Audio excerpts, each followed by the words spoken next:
Just say, Alexa, play Sports 56. Wherever you are, stay tuned in to real sports talk. Sports 56 and 98.5 FM. It's time to get up and get your day started. Morant. A jawbreaker! It's Sports 56 Mornings with Greg Gaston and Eli Savoy on Sports 56 and 98.5 FM. The first hour of Sports 56 Mornings is brought to you by the Big Green Egg. Now, here are your hosts, Greg and Eli. That was one wild and wacky weekend in the world of sports. Love October. Everything comes together. Things are wrapping up. Things are starting in the world of sports.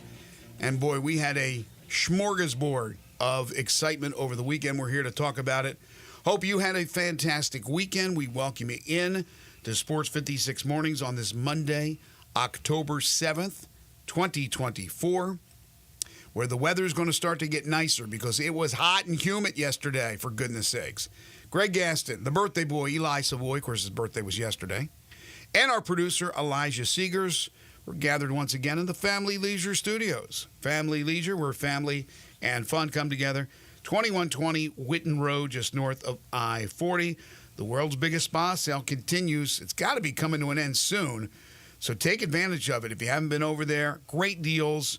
Get ready for spring and summer for next year, early with a great discount, great savings on all types of spas. First hour of the program is also brought to you by the great folks at the Big Green Egg. As I said, hot and humid yesterday, nasty, felt like August. Well, today, right now, currently 63. It's only going to get up to 77 today, but it will be bright sunshine, so not as hot, not as humid. Tonight, clear skies, the overnight low, 51. For tonight, and we got sun throughout the week. Tomorrow, again, the high around 77 degrees. Coming up on the program today, Barrett Sallee joins us at 9:05 to talk all things college football. We'll open up with college football as we normally do on Mondays. We'll talk NFL as well.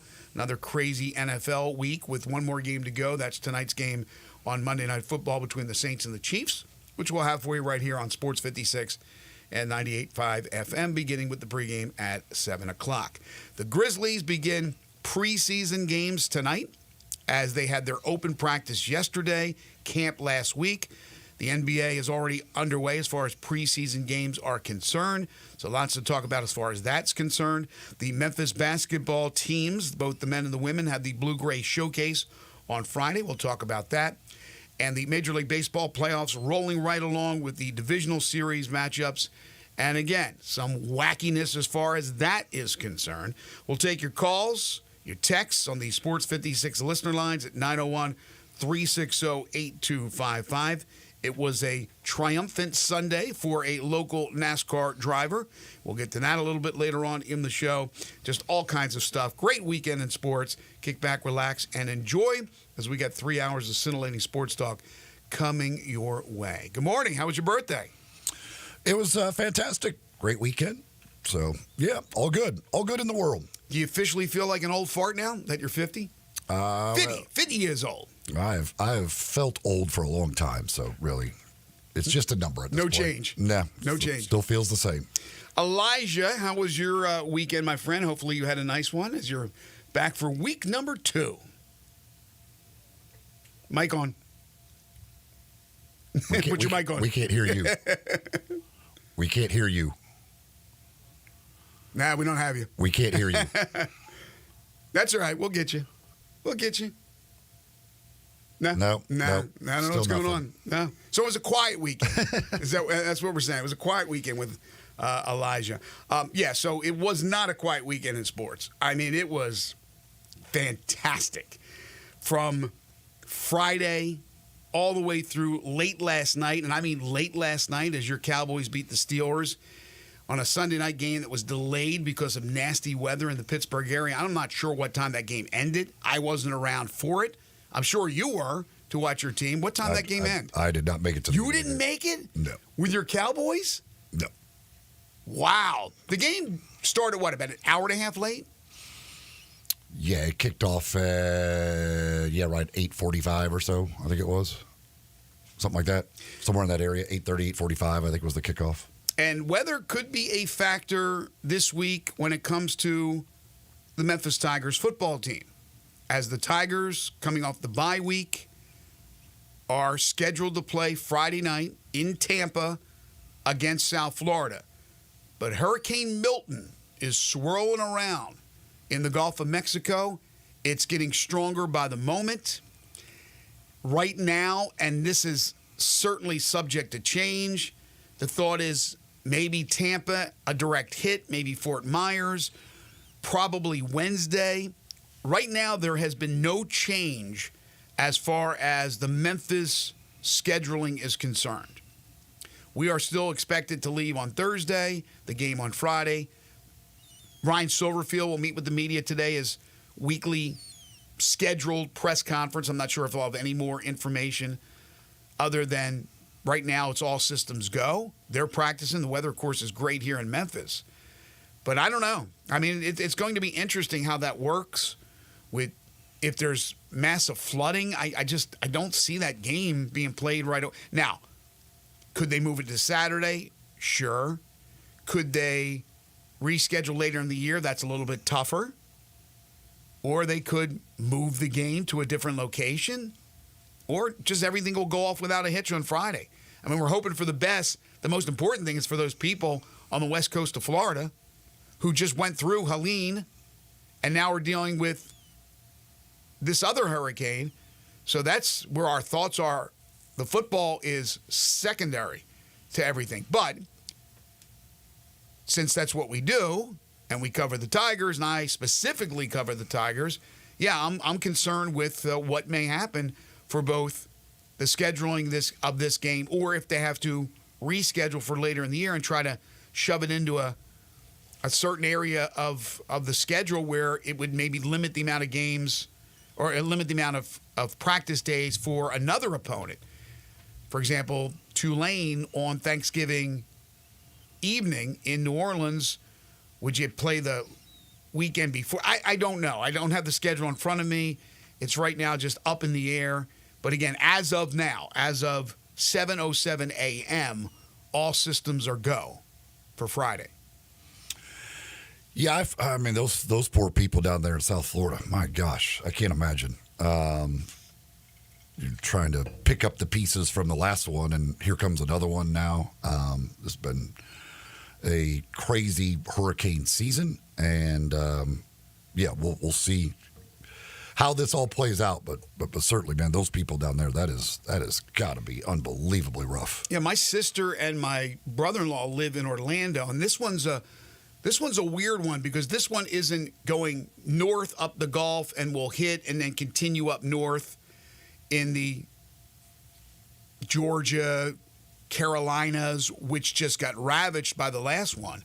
This one's supposed to be a west to east, where it will just kind of rip through Florida and then cross over Florida into the Atlantic. So go from the Gulf to the Atlantic.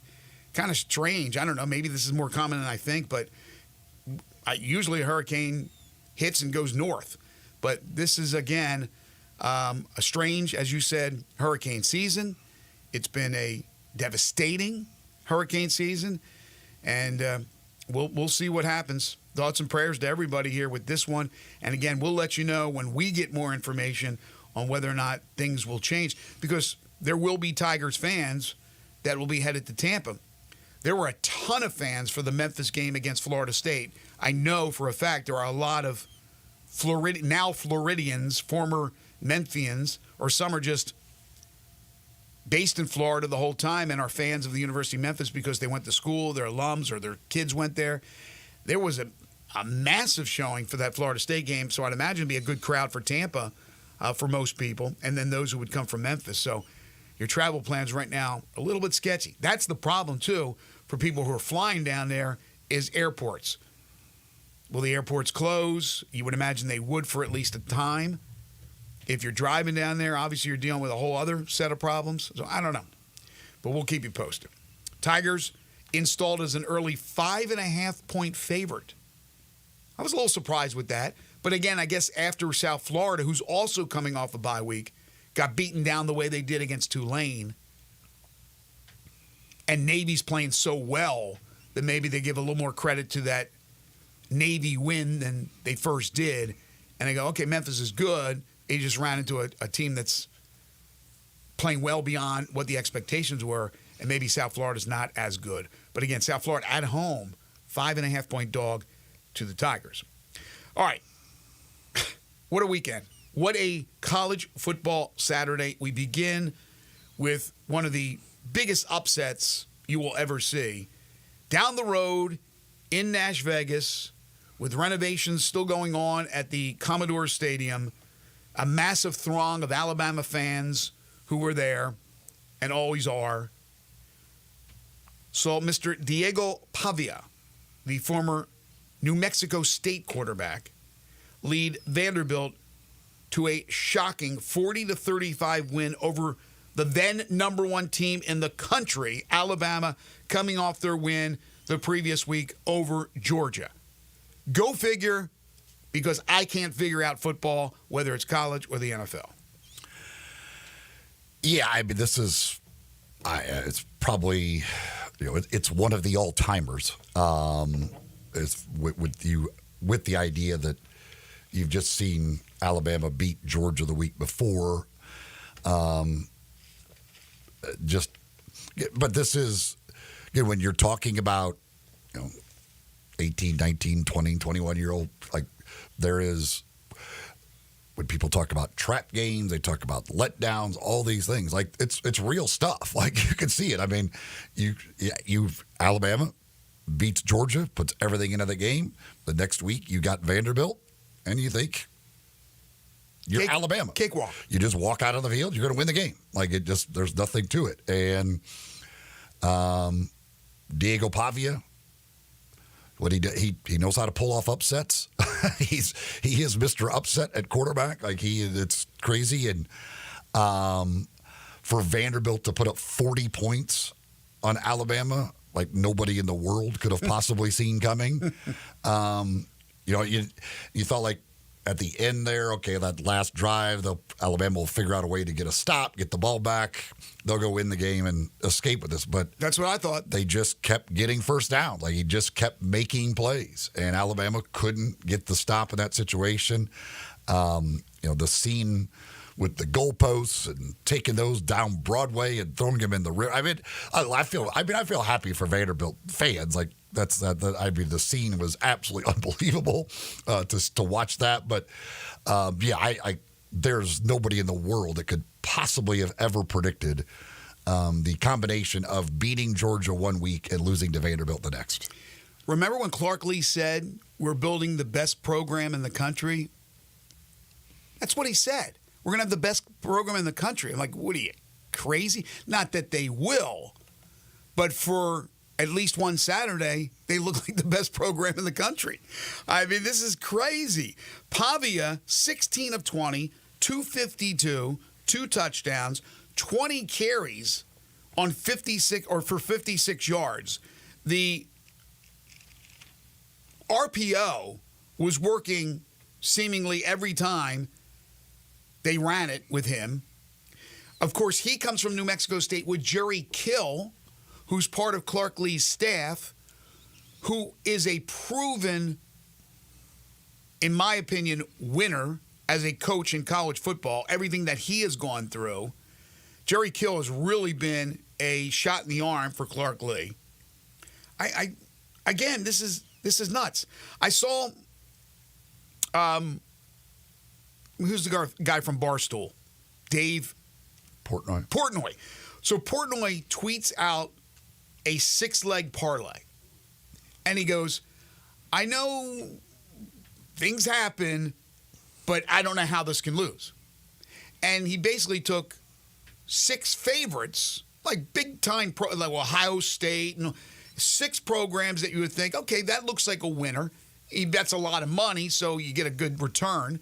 It's not like, you and I nickel and diming it, but what happens? Alabama's one of the plays, and they get beat by Vanderbilt.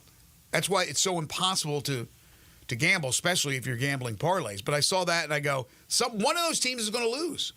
But I don't know who's going to lose. That was his mindset. It probably will happen, but I don't know which one it is. And it ends up being Alabama.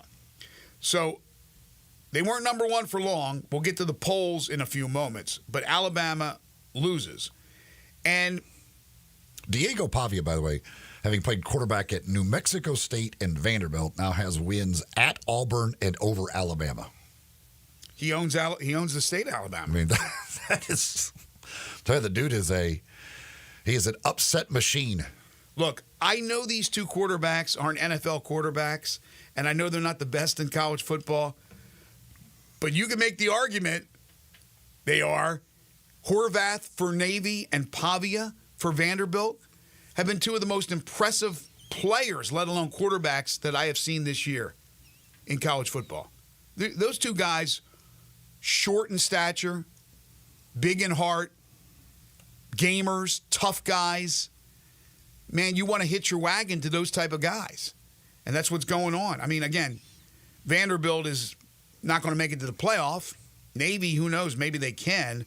But just a tremendous win. You mentioned the goalpost coming down. I tweeted right away. I go, well, here's $100,000, and they're going to gladly pay that because these moments are few and far between. Then the fire department fished out the one goal. Did they take both goalposts? I don't know if they took both of them or what they did. They only took the one, I think, and down Broadway and threw it in the river. But they fished it out, and they say they'll probably cut it up and then sell like little hunks of it and make money for whatever they want, charity, I'm sure. But anyway, just a great moment. Tough one for the Alabama fans out there listening to the program. As, again, you go to number one, and now you are out of that one position. But there were other upsets, including the Tennessee Volunteers coming off a bye week, the fourth-ranked team in the nation going into Fayetteville, and the Arkansas Razorbacks win it 19-14. Malachi Singleton, who had to come into the game at quarterback for the injured Talon Green, an 11-yard touchdown run. Now, granted, Tennessee allowed him to score with 1:17 left, but then Arkansas stepped up defensively. They really did a great job against Nico all game long, and they win it 19-14. And maybe, just maybe, that's the game that saves Sam Pittman's job. Yeah, I mean, I think at this point you would think his job is probably saved. I mean, they should be. I mean, they literally should be 6-0. Right. They would be ranked in like the top 10 in the country if they just hold on to beat Oklahoma State and hold on to beat who was the other loss they had? Oh, A&M. I mean, they had leads in both of those games where they absolutely could have and should have won them, and they would be like a top 10 team in the country if they had won those two games. And I was completely wrong about Arkansas the way I thought this was going to be a disaster of a season. I mean, to hold Tennessee scoreless in the first half, only 14 points overall, I mean, that's an incredible defensive performance by Arkansas. I mean,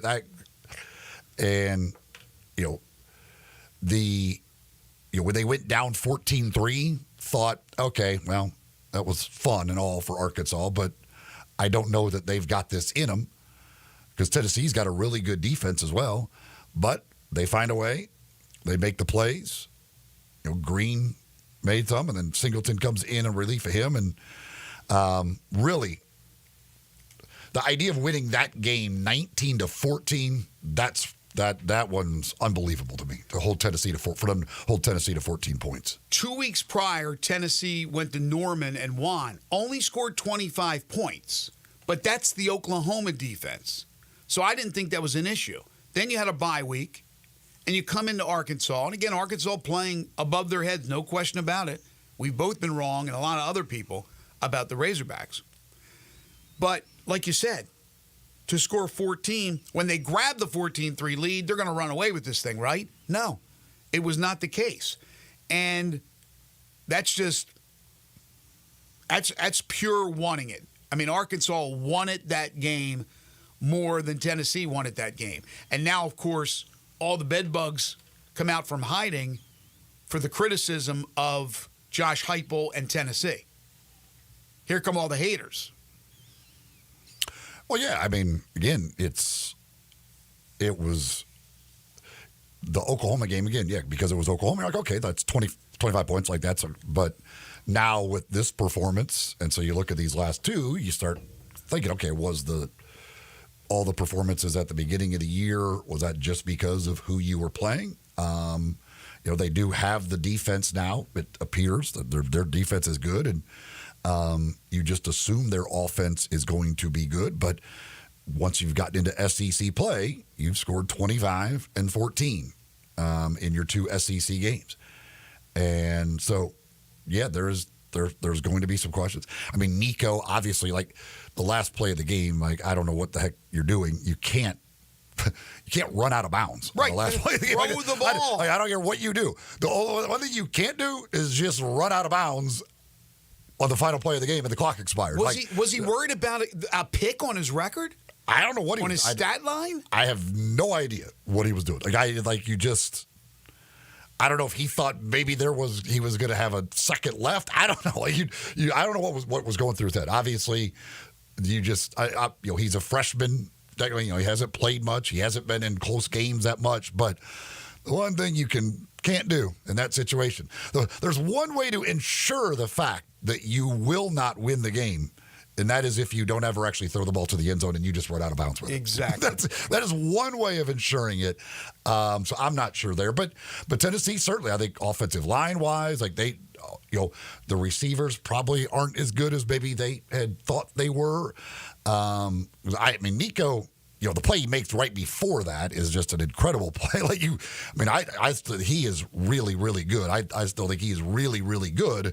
But there are some questions now about that offense. Again, two SEC games, you've scored a total of 39 points after you were putting up 70 and stuff early in the season against these lesser opponents and making and everybody thought you were going to be that all year long. Arkansas also fined the $100,000 from the league office because they stormed the field, and understandably so. And there were some incidents, unfortunately, on the field, including one involving the Memphian, Omari Thomas, the big offensive lineman for Tennessee, who was seen on video shoving a fan to the ground. The fans are running around. It's hectic. There's no room for Tennessee fan or players to get off the field. I understand that. But certainly you can't do what he did. And he was quick to apologize. He apologized on social media. He said, even though it was frantic and there was people running into us, I should not have done what I did. So he's the bigger man for that, apologizing. But again, I don't know if there'll be any discipline, but I'm sure there was probably some other incidents. That's a tough situation with players trying to get off the field from that losing team, from that visiting team. You're just trying to get to your locker room, and here come the fans. At Vanderbilt, it was a little bit slower getting to the field. So Alabama had more time to get off the field. This one was an avalanche, a cavalcade of savings. No, as you said, you saw the Arkansas fans just stream onto the field very, very quickly. So, believe it or not, there is only one undefeated team remaining from the SEC overall, like the overall record, including the non-conference, and that is the new number one team in the nation. That is Texas. Texas is 5-0, yet to put a blemish on their record. However, within the SEC, Texas A&M setting the pace now at 3-0, Texas, LSU at 1-0. When we come back, we'll tell you about the rest of the games from the SEC, including a big day for Ole Miss. They got help off the field. They got help from other games.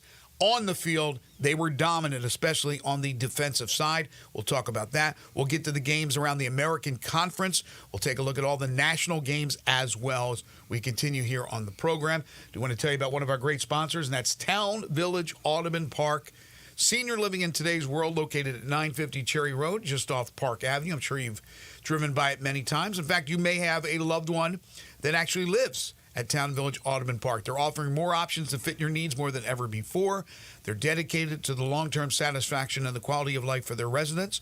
All they ask is that you're 55 years of age or older. You can call them to set up a tour at 901-537-0002 or go online.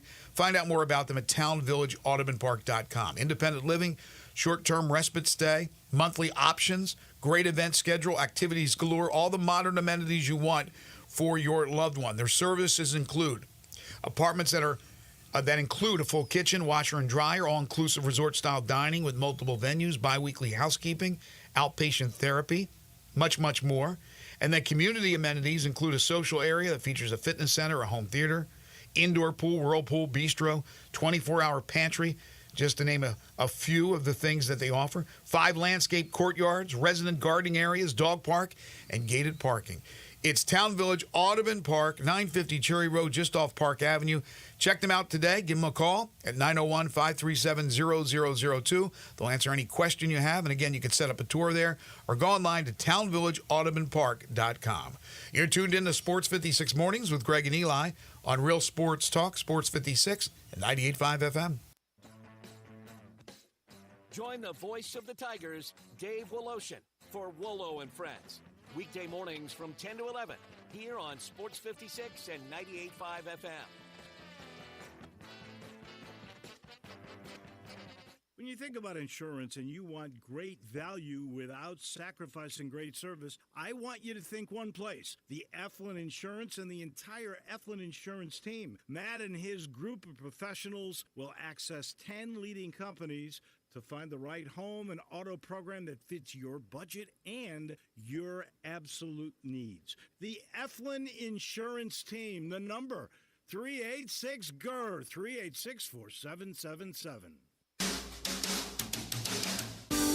Hi, this is Lauren Choate, Choate's Air Conditioning, Heating, Plumbing, and Generators. Right now, we're offering our Choate's Comfort and Safety Special. For a limited time, when you purchase a $99 tune-up, or if Choate's performs a repair, you'll receive a free 1-year standard fan plan membership at $400 value. Keep your home safe, comfortable, and running smoothly all year long with 2 maintenance visits, priority service, and discounts on future repairs. And for our existing loyal fan plan members, we have something special just for you. Enjoy a $1,000 loyalty coupon toward any new generator, tankless water heater, or HVAC system. It's our way of saying thank you for trusting us with your home. Add value, add comfort, and add safety to your home with Choate's. Call us today at 347-8086 or visit ChoatesHVAC.com. Choate's, let our family serve your family. Some people just know they can save hundreds on their insurance by checking Allstate first. Like you know to check the propane tank on your grill first before hosting a tank. Yes, Father. Let me try. Seriously, you can check the propane. Yeah, I checked first this month. So check Allstate first for a quote that could save you hundreds. You're in good hands with Allstate. Savings vary. Subject to terms, conditions, and availability. Allstate Fire and Casualty Insurance Company and affiliates, Northbrook, Illinois.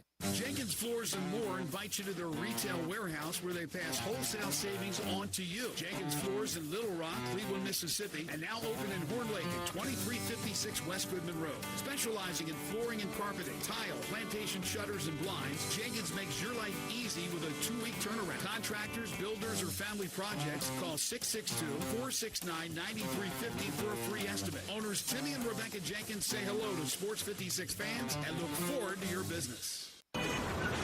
Sports 56 traffic. Good morning. An accident westbound I-40 over here at Highway 64 has got it backed up all the way to Canada Road. Chambers Chapel is just crawling now, coming in from Fayette County on 40 westbound near Highway 64 on this accident. One car has turned sideways into the guardrail, and this looks like this is going to cause some more delays here in the next few minutes because there's so much traffic flow coming in from Fayette County into Shelby County over here on 40 westbound as they clean up this wreck near Highway 64. Weimer's Jewelry, 7525 Highway 64 is your full-service family owned jewelry store. I'm Commander Chuck with your on-time traffic.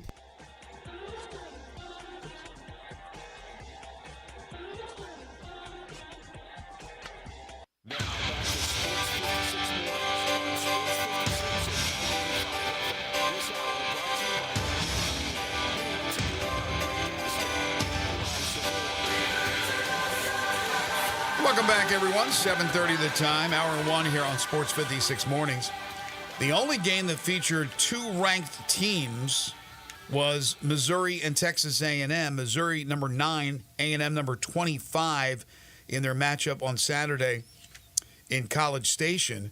And Texas A&M throttles Missouri 41-10. Early on, it seemed like Missouri was not catching any breaks with the officials and seemed to get down on themselves. Luther Burden, just terrible body language on the sidelines, and it just escalated from that point on. But give credit to Mike Elko's team. Like I said, A&M 3-0 in the SEC, off to a 5-1 start. Yeah, they're in a great spot as far as the SEC is considered. Missouri, we talk about like they hadn't really looked like a top 10 team necessarily before that, and certainly did not look like a top 10 team on Saturday. That was an absolute whooping put on them by Texas A&M. And A&M, I mean, look at the remaining schedule. They've got LSU, but that's a home game. So they, if you just look at the schedule, could very easily go into that final game of the regular season against Texas undefeated at SEC play.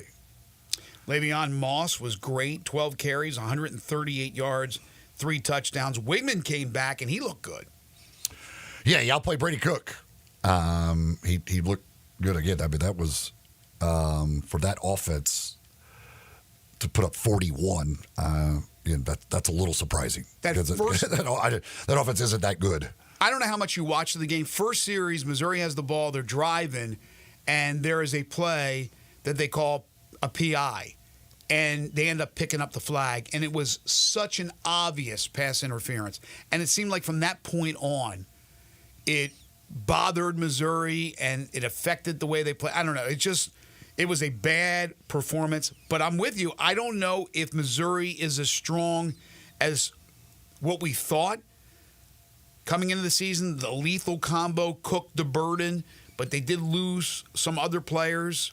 They lost the great running back to the NFL. So I don't know. But A&M, Mike Elko, give him a lot of credit. Here's the bounce back portion of the show.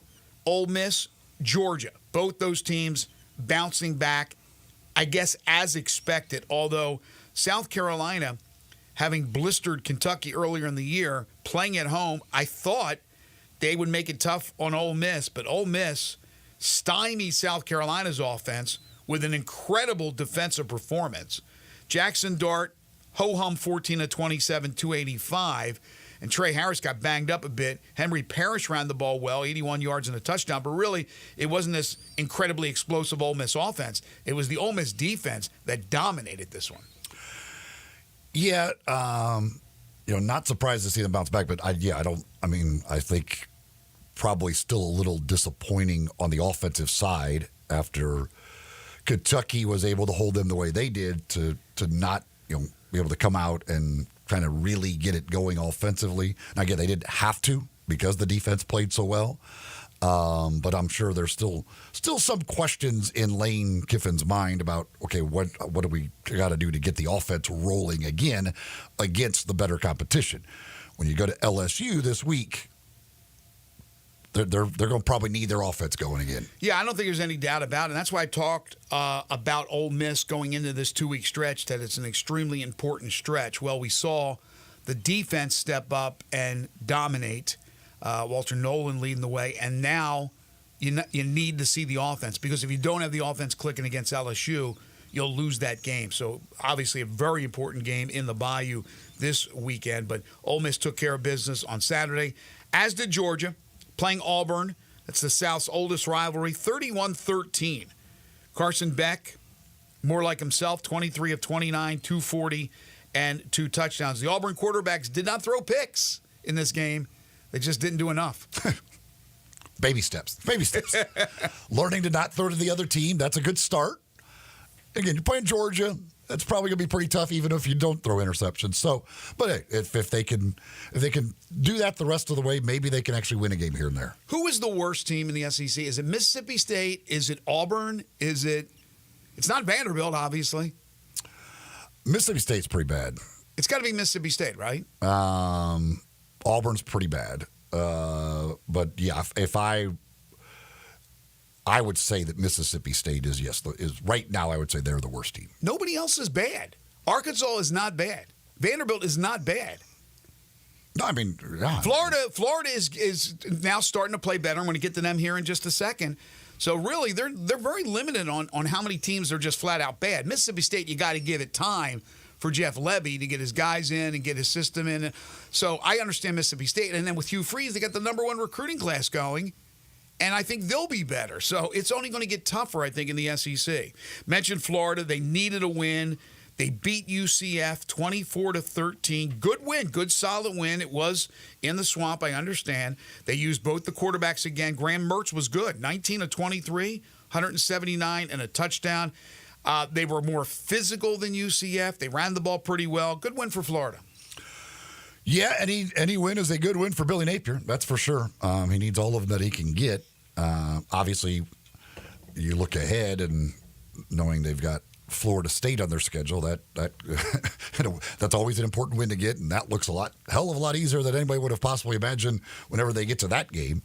So maybe he can find a way to sneak out 6 wins and get them to a bowl. I don't know that would be enough, but maybe he can. Clark Lee, Sam Pittman, Billy Napier all won on the same Saturday. And now there is that thought, perhaps there isn't a change in Arkansas, and maybe Napier can save his job at Florida. And if that's the case, there's no changes unless somebody retires.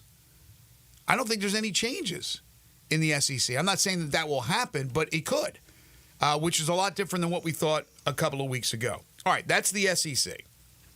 American Conference, of course, Memphis having the bye week. Navy and Army just keeps on doing those type of things that they do, which is run over teams. Navy 34-7 at Air Force. That's Air Force, so they know what Navy's all about. And Army beats Tulsa at Tulsa 49-7. Both teams are 5-0. And we are on a collision course that a possibility of Army and Navy playing in the American Conference Championship game and then the following week playing in the Army-Navy game. It's a possibility. It's very much a possibility. Again, hard to find losses on Army's conference schedule. That's for sure. So, and we'll see where Navy goes. But again, it's friendly schedules for both to have that path to that championship game. 12 undefeated teams remaining in the FBS. It's 136 teams. Army, Navy are 2 of them. Tulane is not undefeated. They've played a tough schedule, but they are whipping into shape very quickly. John Sumrall's team, they blitzed UAB in Birmingham 71-20. And it does appear that Trent Dilfer, friend of the show, his days may be numbered. Meanwhile, Tulane is going to be another tough out, despite Michael Pratt moving on to the NFL and Willie Fritz moving on to Houston. Yeah, UAB is pretty darn bad, and I can't imagine giving up 71 points at home in a conference game. That's hard for a coach to keep doing that and keep their job. Turns out that maybe this was a little harder than coaching high school football for Trent Dilfer. Charlotte put up 55, beat East Carolina 55-24, and Temple falls to UConn 29-20. Before we get to all the national games, the polls coming out yesterday, Texas number 1 in both polls. In the AP, it's Texas, Ohio State, Oregon, Penn State. So you have 2, 3, and 4 are all from the Big Ten. Number 1, of course, from the SEC. Then you got the plethora of SEC teams in the mix. You have Georgia at 5. After Miami from the ACC at 6, you got Bama at 7, Tennessee at 8, Ole Miss at 9, then Clemson from the ACC 10th. LSU is 13th, Texas A&M 15th. Boise State is up to 17th. Oklahoma is tied for 18th in the AP poll, and Mizzou is 21. Coaches poll, not a lot of differences. Texas, Ohio State, Oregon, 1, 2, 3. They got Georgia at 4 and Penn State at 5, so they're flipped. Then Miami, Alabama, Ole Miss, Tennessee, LSU is number 10 in the coaches poll. Texas A&M 14, Oklahoma 16th, Mizzou 18th, and Boise State 22nd. All I know is based on just the last couple of weeks, with this week especially, but we'll see what happens going forward. But it could be a very tough job for the committee to try and sort through these teams. I think it will be, because now you're comparing, like, you got a team that beat Georgia but lost to Vanderbilt. I don't know, like the losses. Who knows how many more losses there are for some of these teams? But yeah, this could be a really hard job for the committee to try and figure out how you decide on these at-large teams, where clearly there's going to be some glaring warts on some of the resumes that you're going to go, okay, but there's also this great win. Well, how do we figure that out? I don't know. That's going to be a really interesting committee room. Well, that's a great point. I think the warts might be the difference, to be honest with you. It's going to be congested. The way the SEC is going right now, there's going to be a plethora of teams right there in the mix. And you're going to have to look at the bad losses. For Notre Dame and Independent, you're going to have to look at the fact that they lost to Northern Illinois. I'm not saying that keeps them out, but if it comes into a situation where they're looking at 2 or 3 schools and they're all pretty much equal, and the one has a loss to Northern Illinois or one has a loss to Vanderbilt, I mean, it could be a difference maker. Although with the SEC, it probably will not be because of the power of one Greg Sankey. Notre Dame's being helped by the fact that Texas A&M is winning undefeated and have a great path if they could continue to play to be in the SEC championship game. So if they're in the SEC championship game one way or another, and Notre Dame has a win at their place, how do you balance that win versus the loss to Northern Illinois? Same thing as what's the win versus Georgia compared to a loss to Vanderbilt? How does that all equal itself out? I have no idea, but I'm not in that room either. Well, this weekend coming up, we have some great matchups, including one that involves the number 1 team and also involves the number 3 team. We'll find out, is Ohio State the best team in the nation? We'll talk about all the national results from this past weekend when we return. This side of the program is brought to you by the Big Green Egg. Go to biggreenegg.com. Get all the details about the best grill there is and the last grill you'll ever need to buy. That is the Big Green Egg. You're tuned in to Sports 56 Mornings with Greg and Eli on Real Sports Talk, Sports 56 and 98.5 FM. Broadcasting from the Family Leisure Studio, we are Sports 56 and 98.5 FM. Is your wife asking you to stop eating junk food? Well, we have you covered at Humdinger's. It's quick and it's healthy, and most important, it tastes amazing. With many choices from salmon salad to rainbow trout and grilled asparagus. Come visit us for lunch at Humdinger's, 6300 Poplar Avenue. So good, Coach Penny eats with us weekly. Don't forget, Humdinger's offers full-service catering for weddings, social events, or your corporate lunches. You can call 901-260-8292 to find out more. I'm Gary York. I'm the service director at Lexus in Memphis. Our service department wants to be more than just a place where you get your oil changed. We do glass repair, windshield replacement, recalibration of your camera and sonar systems, even wheel repair, tire replacement, all the things you would expect from a luxury automotive dealer. Please check out our website. You can schedule your appointment, check out our specials, hours of operation, or if you'd like to do it in person, please reach out to one of our associates at 901-271-5199.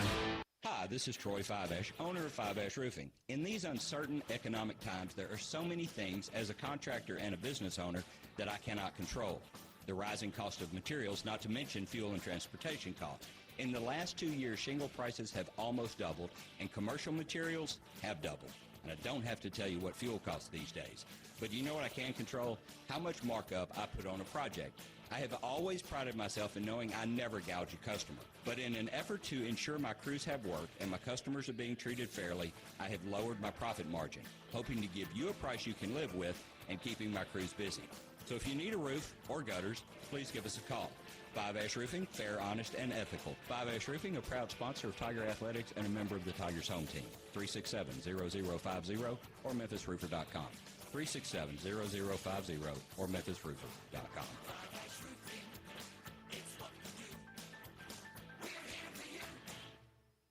Simple, smooth, and every sip is easier to last. Tito's handmade vodka tastes just as good with tap water as it does your favorite mixers.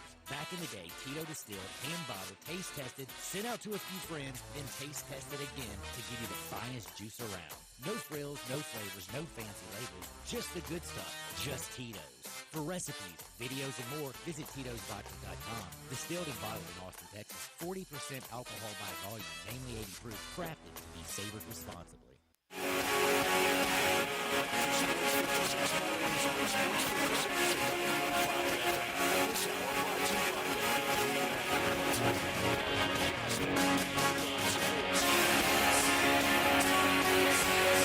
Welcome back, everyone. 7:45 is the time.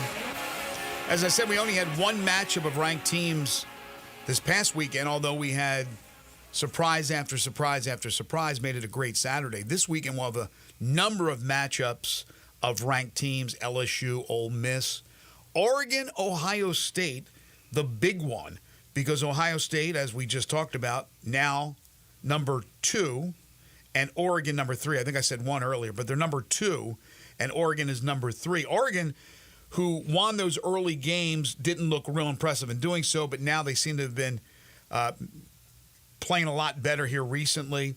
They have a win over Boise State, which I think in the end will end up being a nice resume builder. But they'll be tested to the gills against an Ohio State team. How good is Ohio State? I know they're really, really good. They got a great tandem of running backs. Will Howard's done a nice job so far. It's hard for me to digest Will Howard as a national championship winning quarterback, but maybe I'm just wrong about him. But Ohio State looks to be really, really good, and that'll be a big showdown this weekend. Yeah. I guess you could say Ohio State had a test with Iowa as far as, and they passed that with flying colors. So Ohio State certainly has done nothing to disprove the thoughts about them as either the most talented or maybe second most talented team in the country coming into the season. But their next 3 games, one is Oregon and one is Penn State. And both are on the road. So we will find out a heck of a lot more about Ohio State, and we'll find a heck of a lot more about those other teams who have to play Ohio State, and exactly how good they are. Yeah, that's true. As you mentioned, Ohio State over Iowa, that score was 35-7, so not a close game whatsoever, a domination from Ohio State. And then Penn State beat UCLA 27-11. That's just what Penn State does. They win all these games against teams that are mediocre or above average or even below average, and then they usually run into Ohio State and lose. We'll see if this year will be any different. Also in the Big Ten, Washington extracting a little revenge, although not as meaningful, the regular season win in 2024 versus the national championship, but they do beat Michigan 27-17. Yeah, Michigan's got a real problem at the quarterback position, in that they don't have one. And they're trying both guys. It's just not working. They just can't throw the ball. I mean, they're 130th in the nation in passing offense. And They're not good enough running the ball and up front to possibly overcome that. Because it's not even a threat of a passing game. Last year they would run the ball a lot, all that stuff. They were better, first of all, in running the ball, but they at least obviously had a quarterback who was a threat to throw the ball. These guys are not a threat to throw the ball. Well, USC has a quarterback, and they lose to Minnesota 24-17. Yeah, it's a quarterback that threw 2 interceptions and didn't look that good in that game. Give credit to flex defense. Yeah, I mean, Minnesota, I think that, the middle of the Big Ten, it's somewhat like the middle of the SEC. They're threats to win games against most of the teams in there other than maybe Oregon and Ohio State. Speaking of Oregon, Friday night, they beat Michigan State 31-10. Michigan State under Jonathan Smith is going to, I believe, they're going to get better and better once he starts to bring in his guys. But this year, they're going to take their lumps. Syracuse beat UNLV on Friday night in overtime, 44-41. That was a hell of a game, and unfortunately for Barry Odom, their first loss. Yeah, that hurts them in the efforts, I guess, to be the Group of 5 representative. Now, if they could still win the Mountain West, find a way to beat Boise, maybe somehow. But it was a good thing for the American Athletic Conference. It was, and also seeing James Madison lose at Louisiana Monroe 21-19. So you hope that basically knocks them out. SMU making their presence felt in year one in the ACC. They go to Louisville and win 34-27. Lashley's done a great job with that team.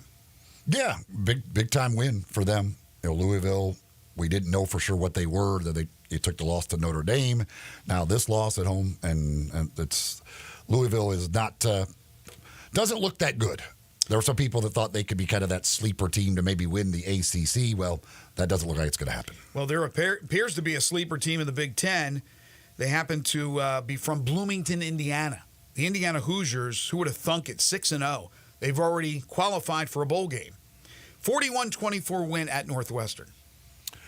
Yeah, I haven't really looked at their schedule to see when they start playing and who even they play as far as the tough teams of the conference. Who is that, Signetti? Who's their coach? Yes, I believe that's right. He's done a magnificent job. They have... they have Ohio State. They do have them, but they've got Nebraska, Washington, Michigan State, Michigan, Ohio State, Purdue. Yeah, again, that's a they got a friendly schedule.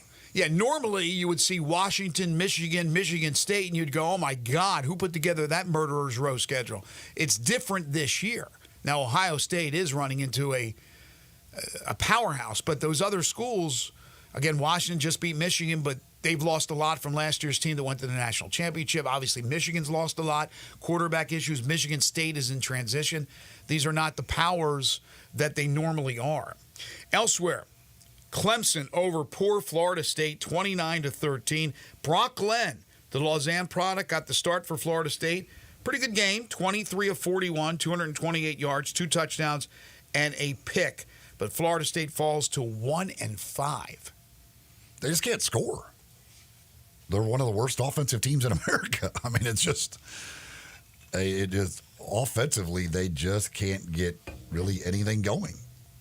One team that can get things going offensively and often does is Boise State.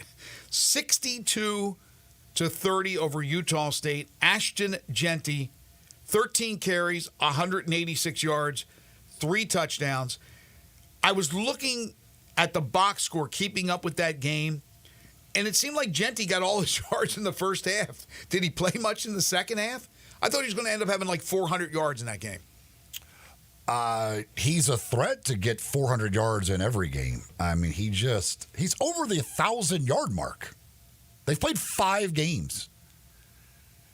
And he's still averaging nearly 11 yards per carry. It's crazy. Like, I don't care where if he continues this, I don't know how he doesn't win the Heisman. Wasn't he now the favorite? Is that what they said over the weekend? He's now the favorite? He's got to be. He's on pace to obliterate Barry Sanders' record. And he got 16 touchdowns. Like, he's on pace for, I don't even know how many yards, especially if they play a conference championship game. Like, if he has at this pace, he literally could, with a conference championship game and a playoff game, has a chance at a 3,000-yard season. Unheard of. and 50 touchdowns. I don't know. He could do anything. Again, it's every single game. He's busting. Feels like there's a 60-yard run every game. He's averaging 11 yards per carry. So it's like that offensive line must be fantastic as well for Boise. And although Utah State stinks, it's not like they played Our Lady of the Poor every week. They've played Oregon. They've played he did it against Oregon. I think he'll do it against. There's no sign that he's not going to do it. Somebody texted and says he didn't play in the second half. Again, it's ridiculous. Wow, he didn't play. So I was looking at the numbers. He only had 13 carries. Yeah, Right. I just thought, I don't know. Yeah, he could have had 400 yards. He had 100. What did I say? He ended up with 186. He had one. I remember seeing the stat. He had 169 it may have been like 11 minutes ago in the second quarter. I'm like, oh my God, this guy's getting 400 yards. But that's smart on them too. While they'd like to see him break every single record, don't run him down. Not in a game when he's not needed. Yeah, I mean, he's only got 95 carries. So he's less than 20 carries per game he's averaging. He's averaging more than a first down every time he touches the ball. He's like just 95 carries for 1,031 yards in 5 games. It's just, and so he's basically, he averages less than 20 carries, but he's averaging over 200 yards per game and over 3 touchdowns per game. I mean, That's crazy. I don't know how you can't deny the Heisman. Like the dude's just put up historic numbers. Iowa State, a team people better keep an eye on. An Iowa State team. Now there's some different players, but that lost last year to Memphis in the AutoZone Liberty Bowl game, beat Baylor 43-21. Baylor had the lead early in that game, and Iowa State just thumped them 43-21. And then a wild game. You talk about a long day of football, both Saturday and Sunday. The NFL, of course, the late game with Pittsburgh and Dallas ending so late last night because of the delays, the weather delays in Pittsburgh. Well, we had that Miami-Cal game, which was where ESPN Game Day was early in the morning. They didn't kick off till, 9:30 Central? 10:30 Eastern, whatever the case was. So Cal is dominating this game. And in the fourth quarter, early, they score. I turned to my wife and said, well, that's it. They got it. They're up 3 scores. They're up 3 touchdowns. I'm going to bed. To wake up the next morning to realize that Miami had come back and won that game 39-38 to remain unbeaten. Yeah, Miami is skating by the skin of their teeth this last couple of weeks, and also skating by with many people will say the help of the officials. I don't like the play in this game. I don't know how it's not targeting. I mean, it looked like there are targeting calls that are confusing, and nobody knows for sure. Like what that may, like this one looked like literally launching himself with the crown of his helmet to the head and neck area. Which I think that's all of that seems to be all of the things that are targeting. Launching, crown of helmet, head and neck. And yet they somehow reviewed it and said, no targeting. I don't know how that's not targeting. Here's the thing. It's not subjective. It's objective. There's criteria that you just went over. So when you're looking at it with the luxury of replay and slowing it down and looking at all the different angles, you have criteria to base it on. You need to get it right. This isn't just your thoughts and feelings about the situation. He barely did this. You see it. It's obvious. You make the call. Yeah, I just don't. I don't know if they explained it all, if the officials afterwards, like why they deemed it wasn't targeting, but I don't know. It seemed like every box that you need to check, and usually let's just check like one of those boxes is targeting. That one seemed to check all of the boxes, and they said, no, that's not targeting. I don't know. Nevertheless, a colossal collapse by Cal. They never should have been in that situation. They never should have lost that game. Matt Texan says, did you see their lineman about 5 yards downfield and almost in the end zone on that last pass play to win the game? I did not. I didn't notice that. No, did not notice that. But of course, I didn't watch it live, so I saw some highlights later and wasn't concentrating on that. Cam Ward, again, we talk about Ginty now. I mean, Cam Ward is certainly one of the others that's still very much in the Heisman chase as Absolutely. They continue to find ways to win these games. Folks, if you're looking for some great jewelry, and maybe it's an engagement ring, maybe it's whatever, maybe it's a birthday gift you're looking for, or an anniversary gift, anything. You want that perfect piece of jewelry, go see the folks at Genesis Diamonds. Located at Poplar and Perkins Extended, they will take good care of you. An amazing selection. All the top designers from around the world, all the latest stuff from those designers. You're going to get a great price. direct importer pricing. They take out the middleman. Unbelievable selection of diamonds to choose from at those great prices. And they got a great staff to help you pick it out as well. Not working on commission. They're just there to help you pick out that perfect piece of jewelry, educate you on what you should be looking for, what affects pricing, all of those things.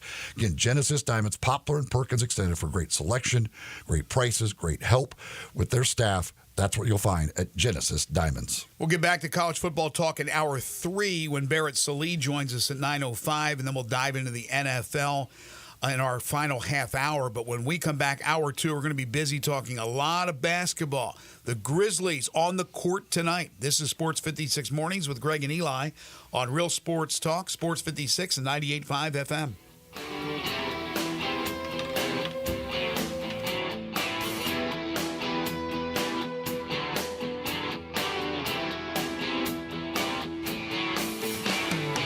Someone you know or care about has dealt with a difficult divorce. When facing divorce, you need the attorneys at Rice Law.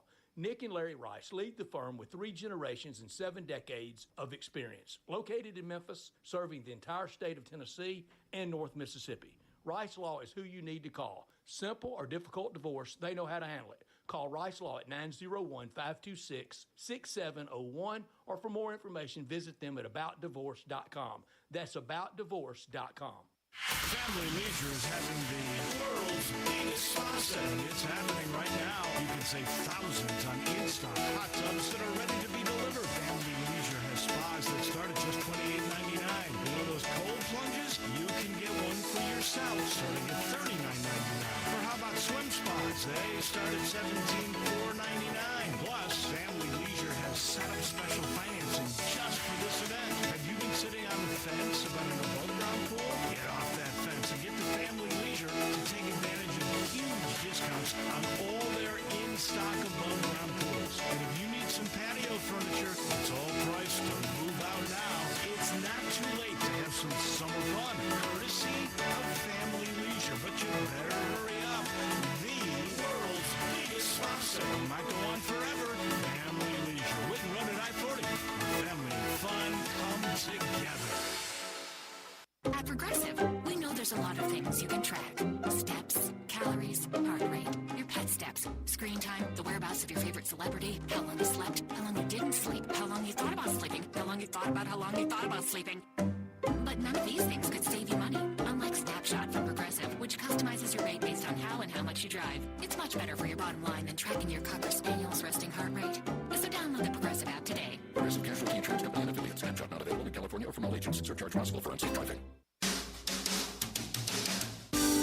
Hi, this is Lauren Choate Air Conditioning, Heating, Plumbing, and Generators. Right now, we're offering our Choate's Comfort and Safety Special. For a limited time, when you purchase a $99 tune-up, or if Choate's performs a repair, you'll receive a free 1-year standard fan plan membership at $400 value. Keep your home safe, comfortable, and running smoothly all year long with 2 maintenance visits, priority service, and discounts on future repairs. And for our existing loyal fan plan members, we have something special just for you. Enjoy a $1,000 loyalty coupon toward any new generator, tankless water heater, or HVAC system. It's our way of saying thank you for trusting us with your home. Add value, add comfort, and add safety to your home with Choates. Call us today at 347-8086 or visit ChoatesHVAC.com. Choates, let our family serve your family. Sports 56 traffic. Good morning. It's been a struggle trying to get across the bridge over here on 55 coming over from West Memphis. It started off early this morning with some earlier problems. It is looking a little bit better where we had that crash South Memphis on 55 northbound there up by Shelby. You still got a lot of traffic volume coming up from not only DeSoto County but up through South Haven as well. Heavy rain out here in certain areas. Please give yourself extra time. Slow it down. Weimer's Jewelry located 7525 Highway 64 is your full service, family-owned jewelry store right here in the Memphis area. Go by and see them this weekend. I'm Commander Chuck with your on-time traffic.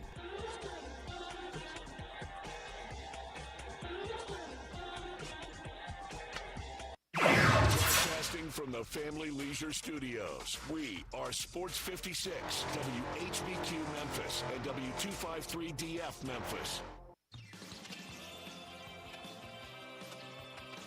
Now, back to Sports 56 Mornings. Isn't it a lovely morning? On Sports 56 and 98.5 FM.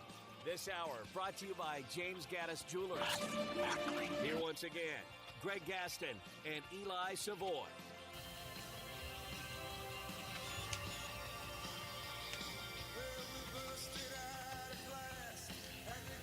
Welcome back, everyone. 8:04 the time, hour number 2 here on Sports 56 Mornings, the Monday, October 7th, 2024 edition. Hope you had a fantastic weekend. We're broadcasting live from the Family Leisure Studios. Family Leisure, 2120 Whitten Road, just north of I-40. Greg Gaston, Eli Savoy, and our producer Elijah Seegers. Currently 63. It's going to get to 78 today. That's it. We're not going to get into the 80s. It's not going to be hot. Well, it'll be a little hot, but not like it was yesterday where it was pretty humid outside.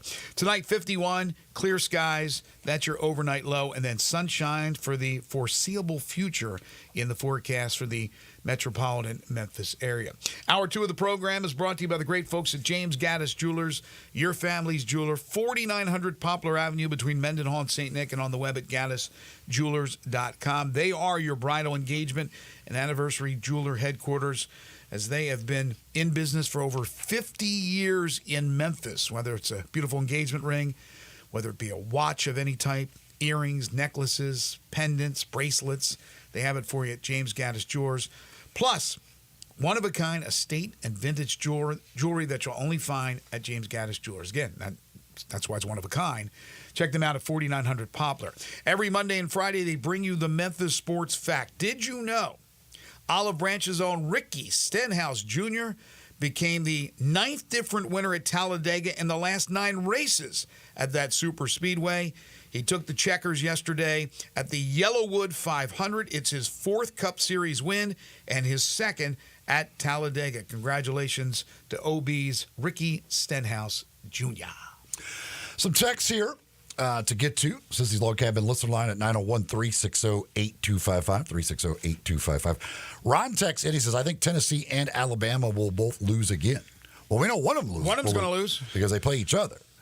But certainly, and then Tennessee also has Georgia still on the schedule as well. So, yeah, I mean, you could certainly see that happening if Alabama were to beat Tennessee lose Georgia. Again, that's why, like, if you look at the way the schedule work, I mean, all of these teams, like, or at least most of these teams that we're top of the SEC, could very well all end up with at least 2 losses. And again, trying to sort through that then and comparing that to other conference teams and everything else for the committee could get a little difficult. Well, and you could see why they're wanting to go in the direction of at least the SEC and obviously the Big Ten to follow suit, the direction of 4 automatics for each conference, meaning 8 of the playoff teams in the future are from those 2 leagues, because they know there's so much competition within their league that there's going to be cannibalism. And sometimes it may not be the best for a conference to have 8 to 10 really, really, really good teams. You may be better off having just 4 or 5 really, really good teams. And that's the case this year in the Big Ten. So if Penn State takes care of business, Ohio State, we'll see what happens there, because the middle of the pack is okay. Obviously, we talked about Indiana earlier having a good year. Illinois is not bad. But USC, Michigan State, they're not the powers that Ohio State is, I don't believe anyway. Oregon is, Penn State is, but Ohio State's at the top. Whereas in the SEC, I mean, anything can happen. Anything can happen. Tennessee, we were talking about Tennessee being one of the top teams in the country. Some people saying that maybe they should be the number 1 team, and then they go and they struggle a little bit offensively against Oklahoma, but get a win. Now they lose this game, and Katie bar the door. The sky is falling. But when you look at that schedule, like you said, and they still have to play Alabama and Georgia. Now, I like them against Alabama, but Alabama and Georgia, 3 losses, you're done, I would imagine. We talked about this with Blake Topmeyer last week about Georgia. Maybe they'd be the one team, he said, that would have 3 losses that could get in. But who knows? What about Alabama if they have 3? What if Tennessee has 3? It's going to be really interesting. Ole Miss has the big one with LSU. So there's a lot of cannibalism And I'm not sure that's the best thing for the SEC, but I still think when it comes down to it, they will get the benefit of the doubt by the committee in an argument between two schools, one being from the SEC and one not. George texts in. He says, interesting item on the SEC football schedules. Preseason, everyone was saying how easy Texas's schedule was because they had no Missouri, Alabama, Ole Miss, or Tennessee. Very true. Instead, they get Vanderbilt, who beat Alabama, A&M, who beat Missouri, Arkansas, who beat Tennessee, and Kentucky, who beat Ole Miss. That's crazy. It's weird how it works out, but yeah, that is that certainly. Again, one's paper and one's reality, right? We'll see what happens with Texas, but obviously, they've got they've still got Georgia.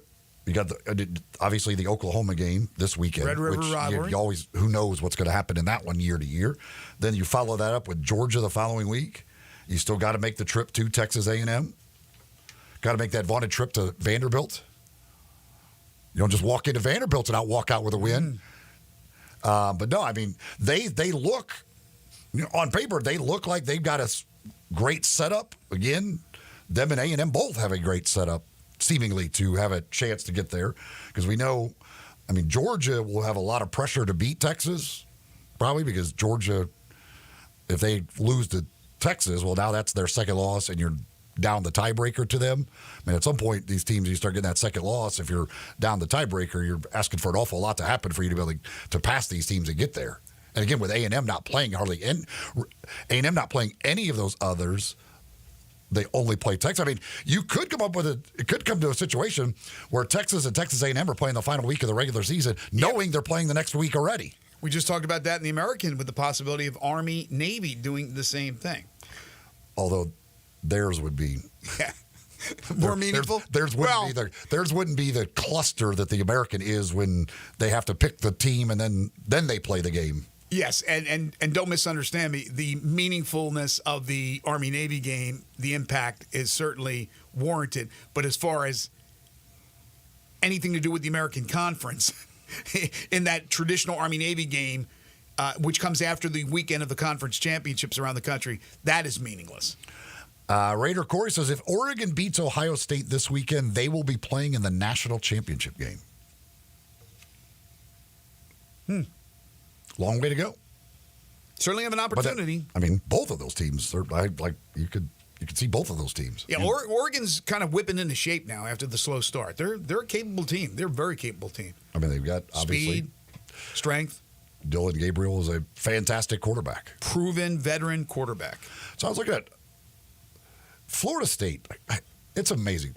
Memphis has scored 20 or more. And how many straight now? Was it 31? More than that, I think, isn't it? No. It's, gosh, what is it? I think it's 31 now. 31, 30. I think that might be right. 31, 32, somewhere in that range. Florida State has only scored 20 points once this year. Hard to believe. The opening game in Dublin, they scored 21. Since then, they have not scored more than 4. Oh, no, they had scored 16 in the loss to SMU. That's how bad their offense is. This is Mike Norvell. A Mike Norvell offense. They can't get 20 points. 32 in a row now for Memphis. 38. That's... Well, they thought DJ Uiagalelei was the answer. Obviously, he's not. And now he's injured. May not play again this year. Well, again, Brock Glenn, the Lausanne product, pretty good numbers, but the offense still wasn't able to put it in the end zone much. They scored 13 points in that loss to Clemson. Another texter says, my Hogs should be 6-0 or 5-1 at worst. Right. Shoulda, woulda, coulda. I know. Oklahoma State game killed them. Great defensive game against Tennessee. No, yeah, but that's what you want to show. Against Oklahoma State and the collapse against A&M, easily could be 6-0. But the performance we saw against Tennessee is after a couple of tough losses where they easily could be, as the texter said, undefeated or one loss. It shows Hunter Yurachek that these kids have not quit on their coach, that they like playing for the coach. Now, Hunter's not making that decision. That decision's come from the big, deep-pocketed boosters about what they're going to do for the future. But that helps. That helps an awful lot. It would not be a surprise right now, unless they go right down the toilet, that Pittman ends up retaining his job.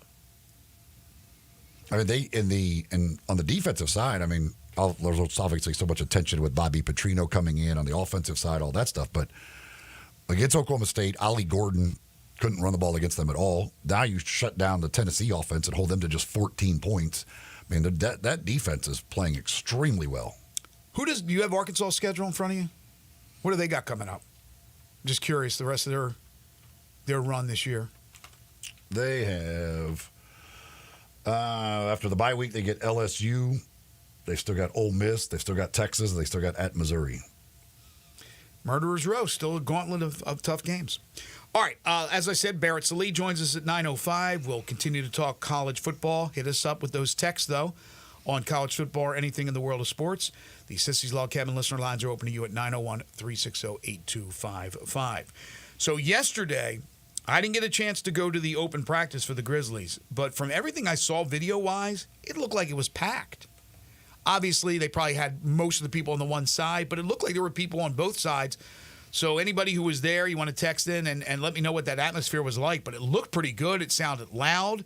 Looked like the folks who, again, were able to get in free of charge had a great time. They had a trick shot contest and a three-point contest and a skill challenge, which was won by the rookie Jalen Wells. And then they had the rookie dance-off, which seemed to be pretty funny. Who was it? Zach Edey doing the Dougie, and just a good old time, nice and loose and relaxed, and that's the way you want to be after camp last week in Nashville. After what happened last season, they go into Dallas tonight to play their first of 5 preseason games. Again, they won't have Vince Williams at the beginning of the season. They won't have G.G. Jackson, but it's not season-ending injuries of any sort. Everybody else is healthy. We knock on wood, and all systems are go. The prognosticators, for the most part, don't expect them to be anywhere close to what they were a couple of years ago, and so maybe they can be a little bit of a surprise. And that's kind of the mantra of this team, right? It's like, all right, they forgot about us. Well, they'll find out what the Grizzlies are all about. They'll find out what John Morant specifically is all about. But I like how loose they were. The videos look fantastic. Looked like a great time yesterday. Yeah, I mean, it's instead of just doing the scrimmage like they've done in the past, they did all the little skills challenge stuff like that. It's fun stuff. The rookie dance-off, always going to be a big hit with the people. And Yuki was a star of that along with Edey. But it was a... he was doing the gritty, wasn't he? Mm-hmm. He pulled Ja into it, so that's a good way to win. If you can get Ja, you probably got to get a good way to have a chance to win the thing. But good opportunity for fans to see them have a little fun, and now we'll see. The starters I think are supposed to play tonight a decent amount, so we get to start seeing a little bit of, and hopefully Zach Edey stays healthy, unlike the summer league where every time he would play, he kept to go out. We'll get to actually see him a little bit, and it won't be long before the season's starting. And then Thursday, they will play their first home preseason game. They'll take on the Hornets on Thursday. The Hornets played last night, if I'm not mistaken. I was looking at a few of the box scores from last night. Not a lot of games, but yeah, the Hornets lost to the Knicks last night. And Karl Anthony Towns got his first minutes in a Knicks uniform. Also, the Suns and the Lakers, with the Suns winning, in case you're scoring at home, 118-114. We saw, which, by the way, is it now official? Will you finally pay up your bet that you owe me, a lunch bet? Bronny and LeBron on the floor at the same time. So not only did they draft the guy that I said they would draft, that LeBron would be back, now they're going to find minutes where Bronny's on the floor with LeBron at the same time. I mean, you might as well start Bronny. Well, first of all, they didn't make history. I hate when people they made history. No, it's not. It's a preseason game because Bronny has not played an NBA game. Right. In the preseason, yeah, I'll be out there together. Whatever. Who cares? In the regular season, they'll do it. I'm sure opening night they'll put them in together to get it out of the way, and then Bronny will go down to the G League and probably play down there all the year. That's what we think. That's what it should be. But you just never know. You just never know right now. It's a sideshow. I'm not saying it's a bad sideshow, but it's a sideshow, nevertheless. And we'll see. We'll see what happens with him. But LeBron his dream has come true. that he's going to be playing with his son. And more power to him, who has more power than anybody, basically, in that organization. Maybe even more than Jeannie Buss. Pretty much, yes. Yeah, I would say he's at least, at the worst, he's number 2 to her. Yes, ahead of Pelinka. They had the Abu Dhabi games. One more yesterday. Celtics over the Nuggets, 130-104. Raptors in the NBA Canada Series. Who knew? The Canada Series, where they're the only Canadian team, but they played the Wizards 125-98. The Raptors beating Washington. So, ready or not, basketball is here. The NBA is here with the Grizzlies tipping off their preseason tonight in Dallas against the Mavericks. So, the starters expected to go. Do you expect Edey in the starting lineup? I would assume so, yeah.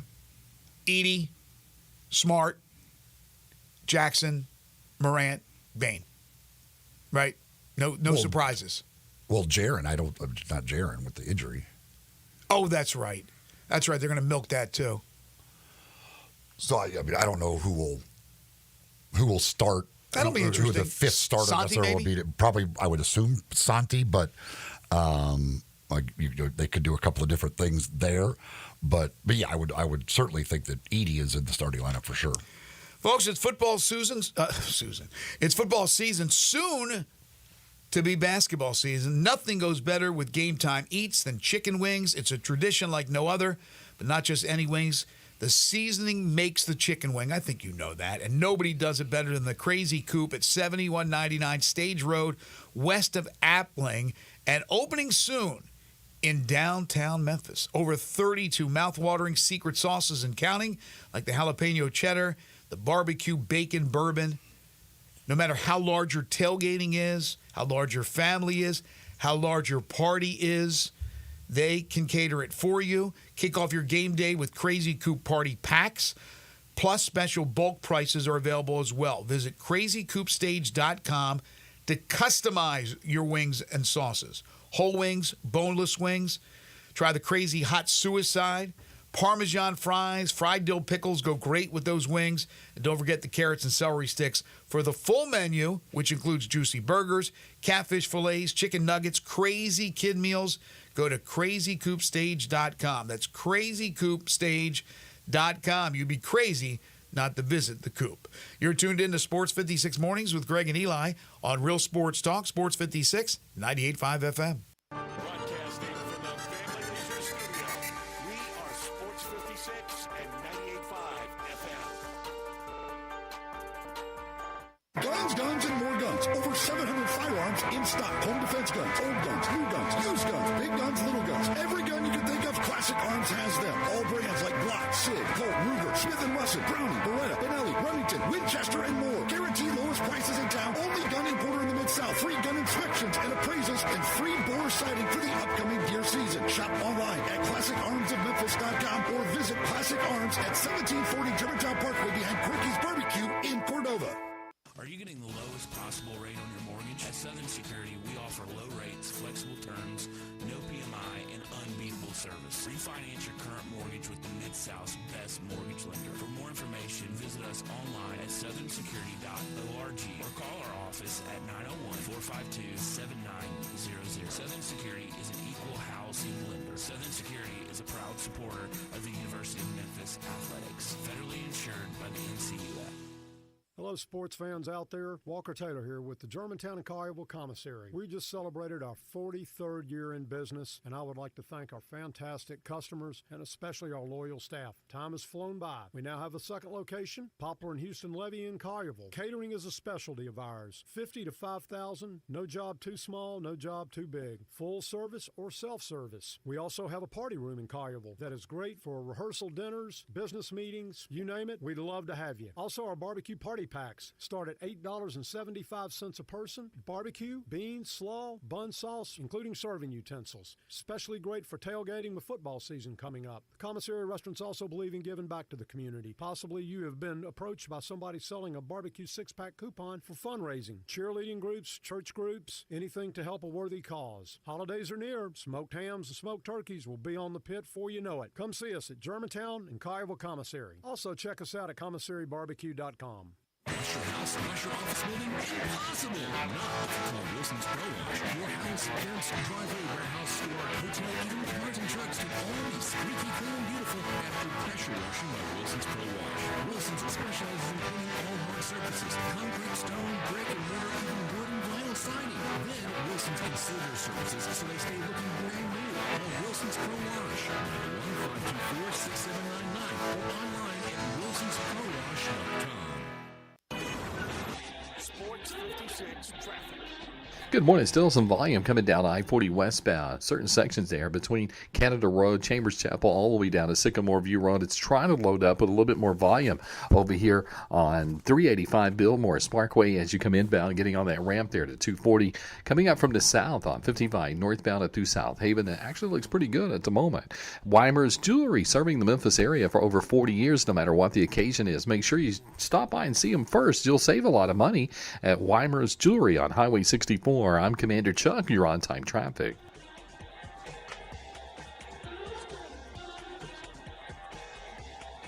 Now back to Sports 56 mornings on Sports 56 and 98.5 FM. This hour is brought to you by James Gaddis Jewelers. Genuine diamonds, baby. Here once again, Greg Gaston and Eli Savoy. While the Grizzlies hosted an open practice Sunday morning, the Memphis Tigers on Friday night hosted their blue-gray showcase at El Marone Fieldhouse. I'd like to know anybody out there who went to that event and what you thought of that event. Hit us up on the Sissy's Log Cabin listener lines. You can text in at 901-360-8255. Some of the positives or some of the noteworthy things that came out of it, not positives. It was all positive. It was a fun night. But Tyrese Hunter, who I had mentioned on Friday, Eli, you were off. I went to Pro Day. He has an incredible vertical. He's probably the shortest guy on the team. Really can get up there. Nick Jourdain was great with his dunks, and they had a fun time. And then the women were out there as well with the Michigan State transfer, Dee Hageman, who was going to be a sensational player. But it's just not the same. Practices were already underway. It's not the same as the old days when you had Memphis Madness. And before that, when you actually had Midnight Madness. There was just something about college basketball and Midnight Madness all around the country. And we don't do that anymore. Yeah, but obviously this, I mean, the Memphis Madness massive production of people saying Justin Timberlake was going to be there and others, those days are gone. Now it's just a little thing, for some folks to come out and see him if they want. But yeah, I don't know why that decision was made necessarily to not do the big massive production Memphis Madness anymore. But nonetheless, here we are. Well, I would imagine it's cost cutting, save money. It costs a lot of money to do it at FedEx Forum, as you are a tenant, obviously, and then the whole mass production. I don't know if that's the reason, but do they even have it around the country anymore? I don't think they do. There's no Midnight Madness events that I can. Well, they don't do the midnight. But I mean, even the regular, still the midnight was the best. But even without the midnight, and then they went to whenever it was, 7:30, 8 o'clock around the country, and you'd see like Dickie V on a motorcycle or whatever the hell it was. Did they even have that? Do you remember any of that happening here in the last week or so? I don't know if other schools do it or not. I don't pay much attention to whether other schools are having something like that. I don't know. I mean, it's always newsworthy, so it just maybe they do, and I haven't heard. But I just think the whole production value of tipping off the season is gone. It's done.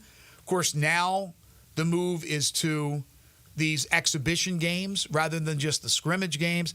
You had the exhibition games where you played the D2 schools, the D3 schools, the NAIA schools, whatever it was around the country.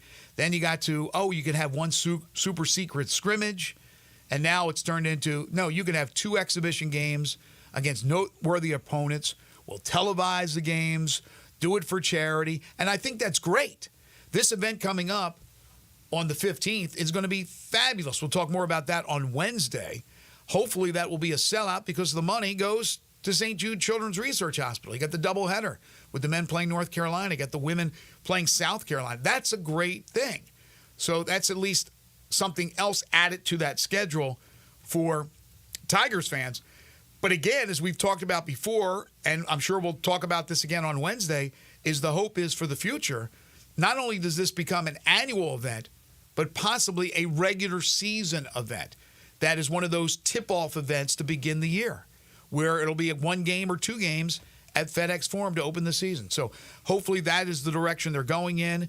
I think that would be fantastic. That would guarantee a couple of really good teams in town to play, because most schools around the country, while Maui's going to be first on the list or to go to the Bahamas, you're not going to do that every single year. And when you know you're doing something for a charity as worthwhile as St. Jude, I think schools are going to sign up for it. So it's going to be, I think, a great event. But hopefully on the 15th, Memphis fans show up. They're buying tickets now for a great cause, and they sell that place out. Yeah, obviously that would be great. And yes, if in the future it can become a regular season event of some sort, that would be awesome to have that here in town and bring in some good competition for a couple of nights of basketball or however they want to do it. But that would be that'd be awesome to have it as a regular season event. Major League Baseball playoffs moving into the divisional round. And somebody, by the way, says this Friday, I guess Kentucky has their Big Blue Madness or whatever. Okay. Yeah, I just haven't heard much about those around the country. So, I wonder if Cal's doing something big at Arkansas. Obviously, formerly at Kentucky when they did this big. But that Kentucky event has gone on for years. I think precedes Cal easily. I think you go back in time and, well, you had those, like I said, the Midnight Madness. There was just something thrilling about it. Now the opening of college basketball kind of gets lost in the sauce with football, right? Football, it was happening then too, but basketball and the tip-off with that Midnight Madness really, I think, invigorated people to get ready. Here's basketball season. We're now underway with practice. You just don't have that same pizzazz, I think, going into this year. Now, soon, people will realize that it's basketball season, and it's a sport certainly that's supported an awful lot. But you're right in the midst of the football season, so you have to do some things that are a little bit more exciting for the fan base to get excited about it when you're right now in the midst of NFL and college football and everything that goes with that. But the playoffs, and that's another thing about October, why I love this month so much. All the sports coming together, right? We just talked about earlier, I had the Memphis Sports Fact about NASCAR and Ricky Stenhouse Jr., the Olive Branch product who wins at Talladega.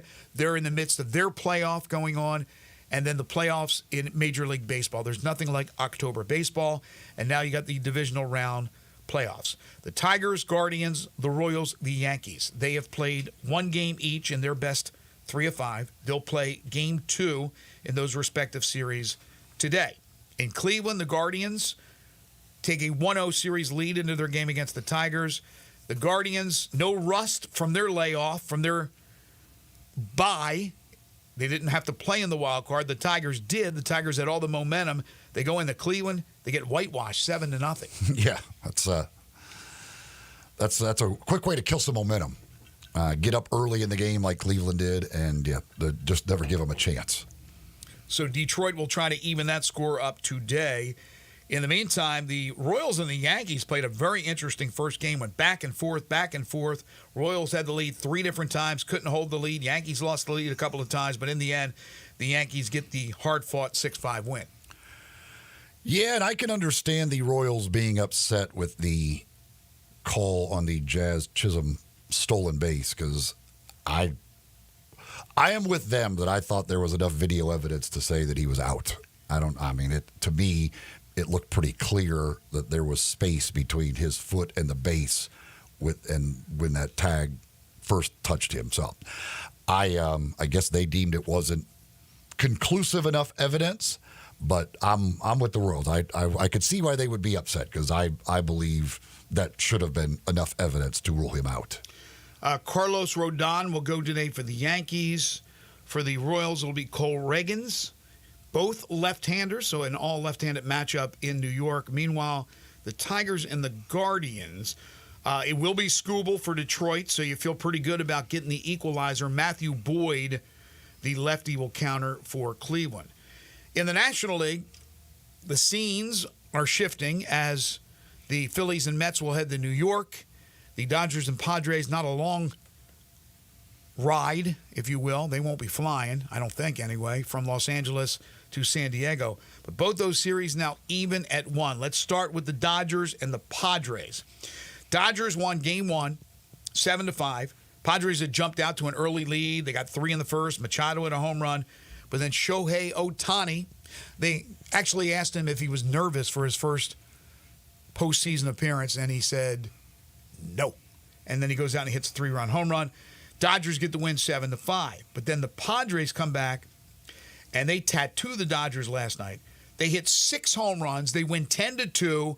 You had Profar robbing Mookie Betts of a home run and then just holding on to the ball, hiding it, pretending that he didn't catch it. And then all of a sudden, there it goes. I mean, Mookie Betts was on his way to third base with his arm out. I just hit a home run. That's kind of Bush League, I think. And so tempers were... They fooled the TV guys, too, because they put the graphic. They put the graphic up for the home run. Tempers were flaring all night. And then, of course, the Dodger fans, which you have seen firsthand, and you commented on social media about what they did and all the stuff they threw onto the field and the way they were treating the visiting team from San Diego. It was pretty ugly in Los Angeles. Yeah, I mean, obviously these two teams don't like each other, and both are, I mean, there's high expectations. A lot of people, you could make the case that these are the two best teams possibly with what San Diego has been doing. But it is not a surprise to me to see Dodger fans act like idiots. I've been there in the playoff setting with them, and they're idiots. So that does not surprise me at all. But, I mean, you had the Machado Flaherty getting into it, the Profar thing. I actually thought it was pretty funny the way he did that. That thing. I have never seen anybody draw it out that long. That was like, I was like, it is like, you're like, does he have the ball or not? Like, I don't know. Like, I thought he caught it all along. It was a weird reaction. Like, it wasn't like you're like, he's not acting like he really didn't catch it, but he's also not acting like he did catch it. I don't know what he did. But yeah, to wait that long, that's pretty crazy. Hey, that's the issue for the Dodgers is pitching and healthy pitching. They are not deep whatsoever. They could bang the ball, but they only scored 2 in this game. And when the pitching is that bad or mediocre, then the Padres, who have great sticks, are going to be able to do what they did. And you're in trouble if you're the Dodgers. So now the scene shifts to San Diego, as I mentioned. And Walker Buehler, who's had his injuries, is going to be called upon for Los Angeles to try to win on the road against a red-hot Michael King. That's tomorrow. Yeah, it was, Buehler in the time that he was healthy this year was not very good. Obviously, a guy who's been a great pitcher, but this year when he got healthy, he did not have a good year at all. So a lot of pressure on him against that Padres offense that is just loaded and continues to mash the ball with Tatis and Machado and company leading the way. Yeah, and how about Higashioka just keeps hitting home runs. Yes, he does. And how about Jackson Merrill? Yeah, I mean, again, what a year for the That's rookie. One of the. I mean, I'm right now. I would bet on the Padres to win the National League. I just think the Padres are the best team right now in the National League. The other series, and it's interesting because as a Phillies fan growing up, and I know that we've had our own incidents as Phillies fans do, and the Mets as well, and that rivalry which can get really, really ugly, just like the Yankees and the Red Sox rivalry can get really ugly. But I don't know if we go that far as to what the Dodgers fans did last night and have done before. But again, I'll reserve my judgment because you never know what may happen. I know what the Phillies do, though, and it irritates people. It doesn't irritate me, is they will boo their team when their team deserves booing. And it doesn't matter that they had a great regular season. It doesn't matter if they were winning the game and now they're trailing. They will boo. And the Phillies fans, the Phillies players realize that. They know that. They understand that. And there's been a lot of booing. There's been a lot of craziness in this series. And there's been a lot of bad bullpen pitching by the Phillies. And anybody who follows me on Twitter knows exactly what I'm talking about. Because I know what's going to happen before it happens. It's a shame, but I don't bet against my teams. I don't bet at all when it comes to the Phillies or Maryland or things like that. I just don't do that, right? Because I want to enjoy watching the game. But I know what's going to happen. And the Phillies in game one in complete control. Zach Wheeler, I know his pitch count was up. I'm sick of that. He's throwing a one-hit shutout through 7. They go to the bullpen. I said, there goes the game. They're losing. Not only do they lose, the bullpen comes in, they give up 6 runs. 5 in the immediate inning after. That's the 8th inning. And then 1 more in the 9th for good measure. And the Phillies lose 6-2. What happens yesterday? The only reason the Phillies got the win was because they got great hitters and they were the home team. So that means they got the last chance at the plate. Because if they had to go back out there and face the Mets, the bullpen would have given up more runs. The bullpen in 6 innings has given up runs 5 of those innings and multiple runs. 5, 3, 3. The splits between the starters and the bullpen, it's ridiculous. That's how bad, and they've always been bad, the Phillies bullpen. So it scares me going into New York because the Mets, they never die. They're like cockroaches, for goodness sakes. But yesterday, I give a lot of credit to the Phillies and those bats, led by Bryce Harper and Nick Castellanos, with the game-winning single in the bottom of the 9th inning to pull it out and even the series at 1-1. It is going to be if that one doesn't go 5, I'll be surprised. Castellanos was huge. Those last 3 at-bats, every time a key situation, and he came through all 3 times. I thought the Mets had made a good decision. I liked when the Mets went to Edwin Diaz when they did, rather than wait till like the 9th inning and just say, he's our closer, therefore we have to go. They go to him in the 7th because it was the key situation in the game, and he gets out of that. But then they got to him in the 8th, and that's huge for the Phillies because he's pretty darn good. But yeah, Castellanos was just absolutely clutch, massive in those last 3 at bats. And tomorrow in Game 3 in New York at Citi Field, Aaron Nola goes for the Phillies. Sean Manaea goes for the Mets. So I like the Phillies' chances. We got Nola on the hill. But again, to waste the Wheeler performance, because what? He's going to throw some more pitches? Is the arm going to fall off? It just drives me crazy. Could you imagine trying to pull Bob Gibson out of the game? Or Steve Carlton or Tom Seaver or Nolan Ryan or any of those guys throwing a one-hit shutout. Yeah, leave it up to the bullpen. My gosh. Has the game changed? So anyway, there you go. That's a look at the playoff series now in the divisional round in Major League Baseball. Fleet Feet is the place to go to get all your running gear. Go see the folks at either one of their 2 locations, and they'll take good care of you.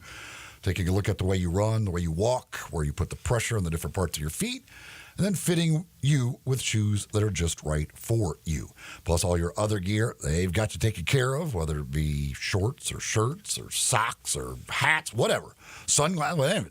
All that gear that you need, folks at Fleet Feet have it taken care of for you. You can go see them in East Memphis in the Laurelwood Shopping Center, out in Collierville, Poplar, and Houston Levy, next door to Huey's. Either one of those 2 locations, you can get all of the things that you need. Plus, maybe you want advice. Maybe you're just getting started running. Maybe you're thinking about training for a race for the first time, something like that, and want to have got some questions. Well, Hey, they're all runners. They'll be happy to answer those questions for you at either one of the two locations of Fleet Feet. You're tuned in to Sports 56 Mornings with Greg and Eli on Real Sports Talk, Sports 56 and 98.5 FM. Be sure to follow us at Sports 56 WHBQ on Twitter, Facebook, Instagram, and YouTube to watch live video of our shows. Stay up to date with station events and have chances to win prizes. Don't miss out on anything that's going on. Follow us at Sports 56 WHBQ. Join us celebrating 26 years of Napa Cafe. Hi, I'm Glenda Hastings, owner of Napa Cafe, and I'm inviting you over for dinner. Treat yourself tonight with a delightful dinner of scrumptious combinations, fresh salads, homemade soups, or maybe start with an appetizer like our baked Dungeness crab dip with manchego cheese, lemon, garlic, and French baguette toast. Drift into one of our fresh seafood dishes like the caramelized sea scallops with curry beurre blanc, black forbidden rice, and Thai mango salad. Or our ancho honey glazed salmon with creamy black bean puree, avocado pico de gallo, and jalapeno crema. Maybe you're looking for something cozy and comforting like our Duroc pork chop with apple brandy demi-glaze and blue cheese bacon mashed potatoes. We have something for everyone. Napa Cafe, open Wednesday through Saturday for dinner starting at 5 o'clock. For reservations, visit our website at napacafe.com. Come join us as we celebrate 26 years of Napa Cafe. I'd sure love to see you. Hi, this is Troy Fiveash, owner of Fiveash Roofing. In these uncertain economic times, there are so many things as a contractor and a business owner that I cannot control. The rising cost of materials, not to mention fuel and transportation costs. In the last 2 years, shingle prices have almost doubled, and commercial materials have doubled. And I don't have to tell you what fuel costs these days. But you know what I can control? How much markup I put on a project. I have always prided myself in knowing I never gouge a customer. But in an effort to ensure my crews have work and my customers are being treated fairly, I have lowered my profit margin, hoping to give you a price you can live with and keeping my crews busy. So if you need a roof or gutters, please give us a call. Five Ash Roofing, fair, honest, and ethical. Five Ash Roofing, a proud sponsor of Tiger Athletics and a member of the Tigers home team. 367-0050 or memphisroofer.com. 367-0050 or memphisroofer.com.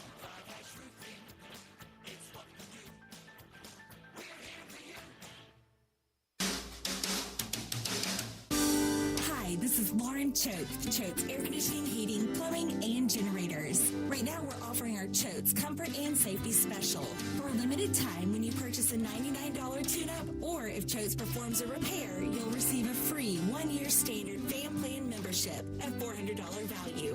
Keep your home safe, comfortable, and running smoothly all year long with 2 maintenance visits, priority service, and discounts on future repairs. And for our existing loyal fan plan members, we have something special just for you.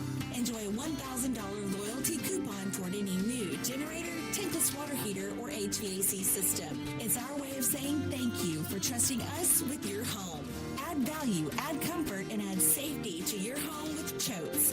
Call us today at 347-8086 or visit ChoatesHVAC.com. Choates, let our family serve your family. I'm Gary York. I'm the service director at Lexus in Memphis. Our service department wants to be more than just a place where you get your oil changed. We do glass repair, windshield replacement, recalibration of your camera and sonar systems, even wheel repair, tire replacement, all the things you would expect from a luxury automotive dealer. Please check out our website. You can schedule your appointment, check out our specials, hours of operation, or if you'd like to do it in person, please reach out to one of our associates at 901-271-5199. Now back to Sports 56 Mornings on Sports 56 and 98.5 FM. This hour is brought to you by James Gaddis Jewelers. Diamonds are forever. Woo! Here once again, Greg Gaston and Eli Savoy. We'll talk some NFL in our final half hour, but there is some breaking news. Patriot safety Jabril Peppers arrested early over the weekend, Saturday morning. Police said he'll be charged with assault and battery with a dangerous weapon, strangulation, and possession of a Class B substance. So there's your answer why he wasn't playing for the Patriots on Sunday. Not good. Not good whatsoever. What is good, and I haven't watched it yet, but I know it's going to be great. I'm anticipating it, and I'm reading the comments from people. saying that this needs to be put into the SEC Shorts Hall of Fame, the SEC Shorts with Vanderbilt's upset of Alabama. I cannot wait to watch it. Josh Snead, we've had him on the program before. He's the main guy, the main star, although they're all terrific at what they do. So I can't wait to watch this one during the top of the hour break. But it's going to be classic. They do a great job with that every single week that they put one of those suckers out there. But this one with Alabama losing at Vanderbilt. Again, we led the show talking about that. It's sports, right? You just got to expect the unexpected. We shouldn't be stunned when things like this happen in the world of sports. Was this the first time in the SEC history, I think, was it the 2 top 10 teams lost to unranked teams in the same week? Yes. Think about that. Well, you had 3 top 10 teams lose just in the SEC. And just in the last couple of weeks, now, Georgia Granite played Alabama, right? Ole Miss gets beat by Kentucky at home. Then you have this crazy game in Nashville, and then Tennessee goes to Arkansas and the Razorbacks win. That's what we want. We want to see shocking games, surprises, chaos to a certain extent. But that's why I'm going to be curious when it's all said and done. If this continues for the SEC, it tells you there's a lot of good teams and a lot of capable teams. And that's the way I think the committee will look at it, because I think the SEC always gets the benefit of the doubt. And they should, because I do believe there's a lot of really good teams. The Big Ten, though, while they have certainly some capable teams in the middle, they're more top-heavy. And I don't know if it's not better to be top-heavy than it is to be 10 deep, where teams are beating each other every week. Because what will be interesting, to say the least, will be any 3-loss teams getting in and the criteria for that. What the committee would say. Well, they played this gauntlet of a schedule. Yeah, well, you mean they played the SEC schedule. That's what you're saying. That's why I think they'll do that. Texter on the Sissy's Log Cabin listener line says, maybe, just maybe, all these SEC teams are overrated. I don't believe that. Like I said last week, Missouri hadn't really looked like a top 10 team this year. Right. Like, you could say they probably, I would be fine saying they were probably overrated as a top 10 team, but there was a reason they were there. They hadn't lost. I mean, they've had a great year last year. I mean, there's certainly things, but you could say, yeah, maybe they were overrated just being in the top 10 because they hadn't looked necessarily that way. But, I mean, just look at the pure talent. I mean, I don't think you can – I don't believe Alabama is overrated. I don't believe Tennessee is overrated. I don't believe certainly Georgia is overrated. Like, I mean, they're really good. Like, these teams are really, really good. Here's the Big Ten right now. Indiana's 3-0, and Indiana's having a great year. I don't know how great they are. They're really good. I give them a lot of credit. But here's what I mean about top-heavy. Ohio State's number 2 in the nation. Oregon's number 3 in the nation. Penn State's number 4 in the nation. The Ohio State-Oregon game this weekend is going to be epic. Penn State, we know Penn State every year. They're going to win the bulk of their games. They're going to do it with defense. They're not going to be flashy, and then they'll lose to Ohio State. After that, in the standings, are the teams we talked about. Washington, not the same team from last year. Nebraska, they're okay, right? They're okay. Michigan, not the same team as last year. Illinois is pretty good. Rutgers is pretty good. Iowa just got throttled by Ohio State, and they're right there in the middle. Wisconsin's not like they usually are. Minnesota just beat USC, which is nice, but they're 3-3. So my point is there's a lot of teams that are middle of the road in the Big Ten this year. And I'm just talking about this year because some of these programs will be much, much better next year. So they're top heavy, which means I don't care about Ohio State, Oregon. The loser is not going to be, it's not going to be like they're damaged goods. So Ohio State, Oregon, more than likely Penn State, they're solid. And then the rest, it's going to be interesting when the discussion comes. But with the SEC, there could be so much carnage that everybody has 2 losses and 3 lost teams are going to get heavy consideration to get in. Because are you going to jump in and start to look at the Big 12 for all these extra teams? They're not going to do that. They're not going to do that. I mean, obviously you got BYU, Iowa State, Texas Tech's playing really well at the top. Utah has faded, and that's because of the injury to Cam Rising. Yeah, I don't see multiple teams from the Big 12. And then the ACC, Miami and Clemson, certainly. But after that, there's not much. I mean, I know you have an undefeated Pitt team, but does anybody think Pitt would hang and be a top-tier team in the SEC? So, therefore, I don't believe they're overrated by any stretch of the imagination. I think there's a lot of good teams. I agree with you about Missouri. But you know what? You know who's taking their place? Texas A&M. Looks really, really good. Again, I mean, Clemson is looking really good right now. They moved into the top 10 in the country. But, I mean, Georgia absolutely killed them. Right. I mean, it's just like, and Georgia could easily end up with 3 losses in the SEC. But they hammered Clemson. Obviously, Miami the last 2 weeks has hung on just barely. Had, again, some questionable officiating in both games, or they could have easily lost 2 straight games.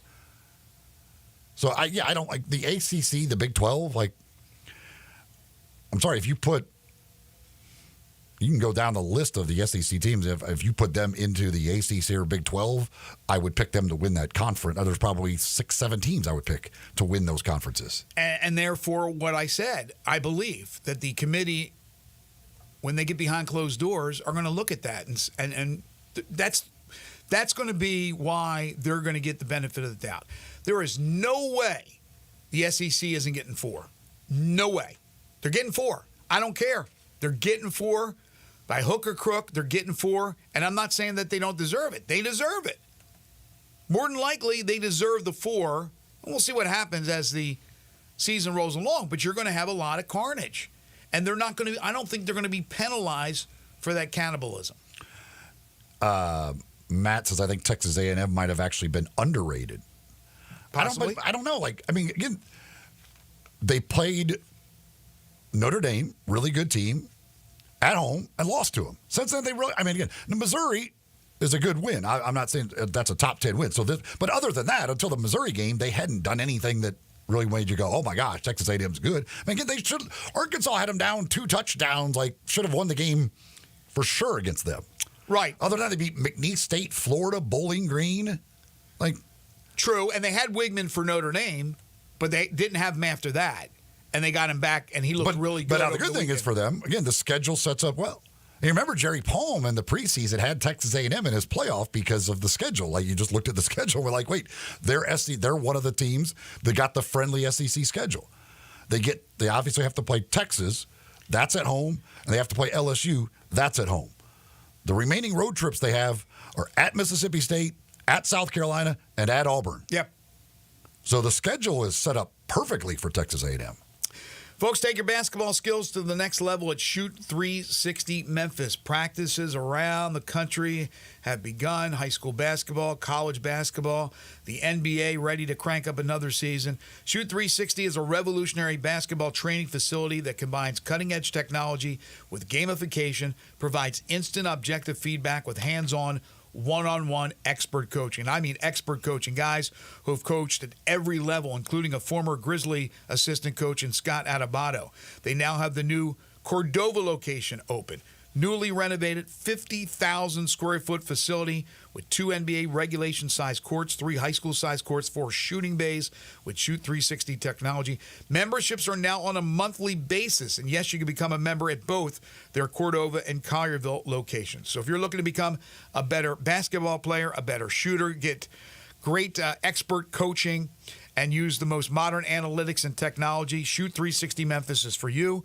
You can call them at the Cordova location at 901-779-3176, set up a tour, or the Collierville location at 901-316-5500. Better yet, just go online and sign up. Again, you can do it with a monthly sign-up. Shoot 360 Memphis is the website. The future of basketball training is here at Shoot 360 Memphis. Barrett Salee joins us on the other side to open up Hour 3. This is Sports 56 Mornings with Greg and Eli on Real Sports Talk, Sports 56 and 98.5 FM.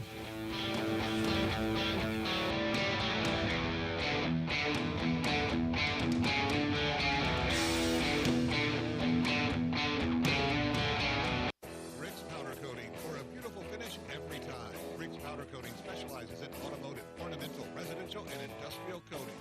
With 2 conveyor lines and the largest batch ovens in the Mid-South, Rick's can accommodate all of your powder coating needs. Locally owned and operated since 2002, Rick's Powder Coating will customize a beautiful finish just for you. Drop by or call to see how Rick's Powder Coating can bring color to your life. 901-367-2771 or rickspowdercoating.com. Ken Garland, you are in your 72nd year of business. Your son William is now joining you. What do you think is the key to your longevity in the building business? My dad started the business in 1965, and I think being on the job sites daily and being accessible to homeowners has been a key to our success. You guys have a work ethic, as you like to say. You're not hiring people to be on the site. You guys are there every day. We interact with the subcontractors multiple times a day on each job site. You know, I think that has been a key, as well as using the same subcontractors 20 plus years in most cases. When you talk about materials, what is the first thing you're thinking about when somebody comes to you to build a home? You know, we're just trying to meet the expectations of the client and the homeowner and the architect and give them what their dream is. When you get a Ken Garland home, what do you guarantee? We'll be there after the job is finished. We're still accessible to all our clients. Now I need to know, how do I get a hold of Ken Garland? You can reach us at kengarland.com. Locally owned and operated for over 40 years, Automatic Gates Construction tailors custom gate solutions for all your residential, commercial, and industrial needs, including repairs, maintenance, and installation. Automatic Gates Construction specializes in designing and installing automatic gates and fencing that seamlessly blends security, functionality, and aesthetic appeal. Elevate the safety and efficiency of your property with a premium gate solution. Automatic Gates Construction at myautomaticgates.com. The 2025 Range Rover Sport sits right at the heart of the Land Rover lineup, offering a perfect mix of style, performance, and versatility. Smaller and more agile than a full-size Range Rover, it's a great option for everyone who wants luxury and practicality. Every model comes with 8-speed automatic transmission and all-wheel drive standard. Whether you navigate city streets or tackle rough terrain, Range Rover Sport has you covered. Every drive is powerful and breathtaking. The 2025 Range Rover Sport is the epitome of sporty luxury. Test drive one at Jaguar Land Rover Bluff City. We are Sports 56, WHBQ Memphis, and W253DF Memphis, with John Harden, weekdays from 11 to 1. Sports 56 traffic. Good morning. Traffic's on the increase even more now, coming down I-40 in certain sections here westbound, especially on 40, anywhere between Germantown Parkway and Sycamore View Road. There's still some volume inbound on Sam Cooper. Traffic's still looking good right now from the south on 55 northbound from Hernando up through DeSoto County all the way up to South Haven. Hey, if you'd like to help out the hurricane victims and you don't know how you can help, well, just donate to the American Red Cross. Their website, it's redcross.org. I'm Commander Chuck with your on-time traffic.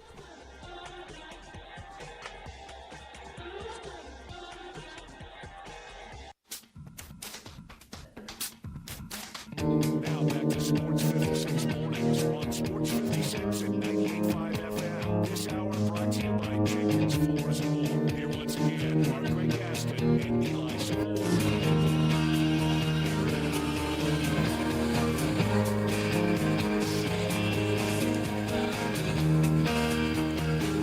Welcome back, everyone. 9:02 the time. Hour 3 here on Sports 56 Mornings. Barrett Salee will join us in just a few moments. Greg Gaston, Eli Savoy, and Elijah Seegers. It's the Monday, October 7th, 2024 edition of the program, broadcasting live and in color from the Family Leisure Studios. Currently 65. We'll get up to 78 today. Sunshine. Looks like a beautiful day. Tonight, 51 for an overnight low. Clear skies and sunshine for the foreseeable future. Hour 3 of the program brought to you by Jenkins Floors and More, a family-owned and operated local business that specializes in flooring and carpeting.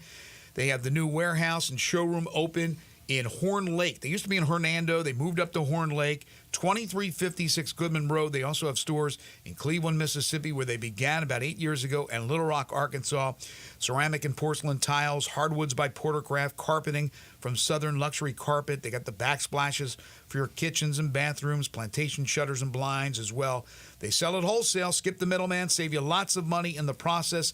They will come to you. They will give you a free estimate, and they'll do the job, and they'll do it within 2 weeks. That is their promise to you. So call them up. Call them at 662-469-9350. That's 662-469-9350. They're open Monday through Saturday. Or stop by in Horn Lake. Tell them you heard it here on Sports 56 Mornings. Say hello to Timmy and Rebecca Jenkins. It's Jenkins Floors and more. Time now for Barrett Sallee. It's time to talk some college football. Joining Greg and Eli is Barrett Sallee, host of the College Football Smothered and Covered podcast and SiriusXM College Sports Radio, and columnist for Outkick.com. Here's Barrett Sallee with Greg and Eli.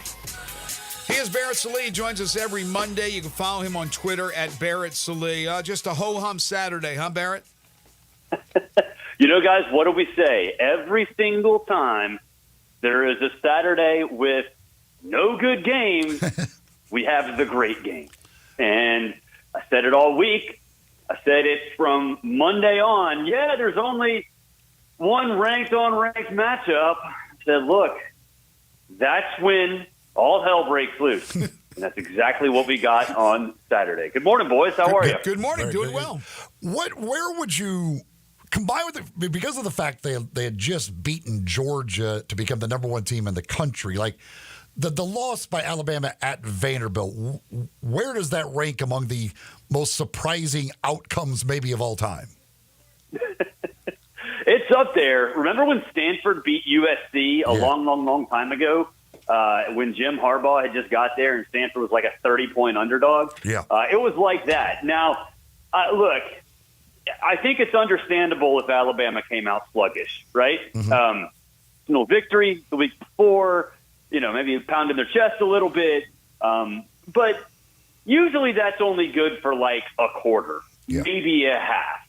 And, I mean, it was to see Vanderbilt flat out own Alabama in every aspect of the game was one of the most surprising things because, guys, it wasn't a fluke. Right? Yeah. You put that game in a vacuum. Give both teams, a black and a white practice jersey, right? Just look at it from that perspective. Vanderbilt was a much better football team.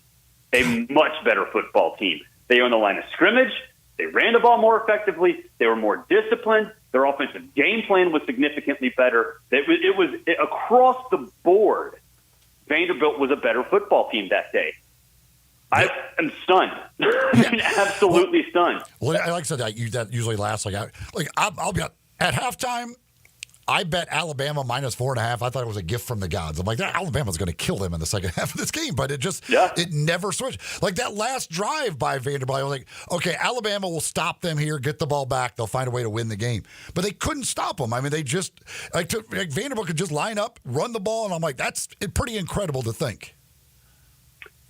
It is, and it goes to show you what a smart hire it was to go get Tim Beck from New Mexico State and bring Jerry Kill on as an advisor and trust what they thought of Diego Pavia, knowing that, hey, what happened against Auburn last year with New Mexico State, that wasn't a fluke either. Mm-hmm. So it's a foresight by the administration. I think the willingness of Clark Lee to take a little bit of a risk. And, I mean, Vandy's good, man. Vandy is good. I don't know what happened in the Georgia State game, but they outplayed Missouri. Now, I know we can talk about Missouri and being overrated and whatever, but on the road against that team, they should have won the game. And so it's remarkable to see what Clark Lee has done. Because, I mean, honestly, guys, Vandy, before this season, they weren't thrilled with Clark Lee. He wasn't necessarily on the hot seat, but they weren't happy with him. Now the dude looks like he can be James Franklin Part 2 and lead Vandy to a place where that they can win 8 and 9 games every year because, look, Diego Pavia is not going to be there anymore, right?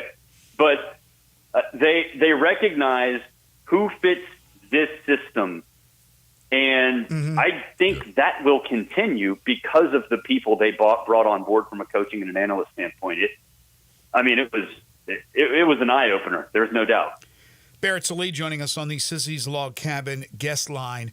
The old wide world of sports opening, the thrill of victory, the agony of defeat. In 1 week, Alabama and Kalen DeBoer specifically, a win over Georgia and then a loss to Vanderbilt. This isn't Nick Saban. This is Kalen DeBoer, who we know is a really, really good coach. But I can't imagine what they're saying this morning on talk radio in Birmingham and Tuscaloosa. What do you think the reaction is? This isn't just a normal loss. No, it's not. And I tell you what, I go on a show in Tuscaloosa, Tide 100.9 every Monday afternoon. And the host, Ryan Fowler, hosted a special post-game show from like 8 until midnight on Saturday night. And I tuned in, and guys, the meltdown was of epic proportions. And look, I did a special instant reaction show on college football Smothered and Covered. And I got a little bit of heat by saying that this might be a sign that Kalen DeBoer's not ready. And I called him Kalen DeBose instead of Kalen DeBoer, which did not sit well among the Alabama faithful. But for those that don't know, Mike DeBose was not very successful at Alabama. This is like a generation ago for you youngins out there, for the youth out there. Talk about just kicking people while they're down, Barrett. My gosh. Well, he deserves it. Eli, he deserves it. That would never happen under Nick Saban. That would never happen under Kirby Smart. That wouldn't happen under Brian Kelly. That wouldn't happen with a lot of guys, right? Because, okay, if you have a bad quarter, fine, but you fix it. But there were discipline. I don't know if you guys saw Malachi Moore. The ball was spotted, and he just kicked it. Do you know Nick Saban would have sat him on the bench for the rest of the game? Doesn't matter how good he is. That doesn't happen for Kalen DeBoer. So, this is look, it's his first time in the SEC, first big win. I get it, but great coaches don't let that happen. Yeah. And you said he was a good coach, and I tend to agree. But if he's going to be a great coach, he better fix this right now because this is the time to do it. If you're going to sustain success, there are certain levels in which you have to do it, right? Mm-hmm. He's never been in a situation where he has to sustain success. He's always jumped to the bigger job, which is, look, he deserves those jobs, right? But great coaches sustain success on a lot of different levels. And this was his first test, and he failed it miserably. The Tennessee Volunteers against Oklahoma, they only put up to 25 points. And it was like, okay, but that's Oklahoma's defense. Oklahoma's got a pretty good defense. After a bye week, they come out, they get shut out in the first half and only put up 14 total against Arkansas. What do you see as the issue with what is supposed to be this super high-powered offense? Well, I tell you what, first things first, Travis Williams, Arkansas's defensive coordinator, better be a Power 5 or Power 4 head coach next year. Yeah, I saw you tweet about that. He better be. He deserves it. Mm-hmm. That guy is a monster on the coaching circuit, and he's done it everywhere he goes. So you have to give credit where credit's due because he's doing this consistently with a roster that is not necessarily up to par. And look, we can say, well, what happened against Oklahoma State? Well, they held Oklahoma State to like 300 yards. I don't know what the hell happened. Yeah, Ollie Gordon couldn't run against him.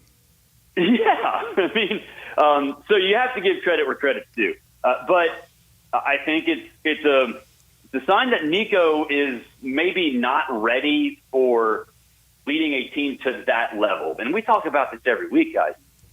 It's Tennessee's rushing attack and it's Tennessee's defense. That's not to say Nico can't be a star, but he hasn't really had to be. When you look at all of the different aspects of what Tennessee did to get to, that game going in, the defense and the running game were it. Nico was just sort of okay. Now, that's all they asked him to be. That's all he needed to be, but that's all he was. And, I think that he can learn from this. It's not like one of those things where, okay, now he's Joe Milton. Hendon Hooker went through some issues at Virginia Tech, right? Yep. You learn from these things. And I think Nico will. I think Josh Heupel understands how he needs to approach him moving forward. And that's not to say this game won't knock them out. Like, we'll see what happens moving forward. But I don't know. Like, Tennessee is still a work in progress. Maybe we gave them too much credit too soon. But that's fine. It's a long season. And I think it's a much different sort of problem than it is with Alabama. In a 12-team playoff, as you know, one loss does not end your season, but it's becoming jumbled in the SEC other than Texas, who has not lost a conference game. Everybody else has lost at least one. What does the big picture look like right now after this chaotic weekend? But Texas A&M's 3-0 too. Don't forget that. Well, I meant overall. Overall, A&M, well, A&M is a loss, right, to Notre Dame? Yeah, but that's not an SEC loss. No, you're right. You're right. So I think it's so interesting because you're going to get one, obviously, as the conference champ. But does the rest of the SEC beat itself up? That's, right. I think, the biggest question now, because it certainly looks like the rest of the SEC can beat itself up. Yes. So could that knock the SEC out of 4 teams in there? Maybe. Maybe they only get 3, because now suddenly the Big Ten, you got to factor in Penn State, you got to factor in Indiana, and I keep telling people about Indiana. The schedule is extremely easy, right? Right. So we might be talking about a Big Ten, another Big Ten team hopping in. So it's concerning. It's concerning. There's no doubt about it. And maybe it's just because we have so many new sort of variables into this, right? Mm-hmm. You have Texas, you have Oklahoma. Both those teams are obviously good. You have a new coach at Alabama. You have Auburn down in the dumps. You have, LSU not necessarily fixing its defense. And you have Kirby Smart doing Kirby Smart things.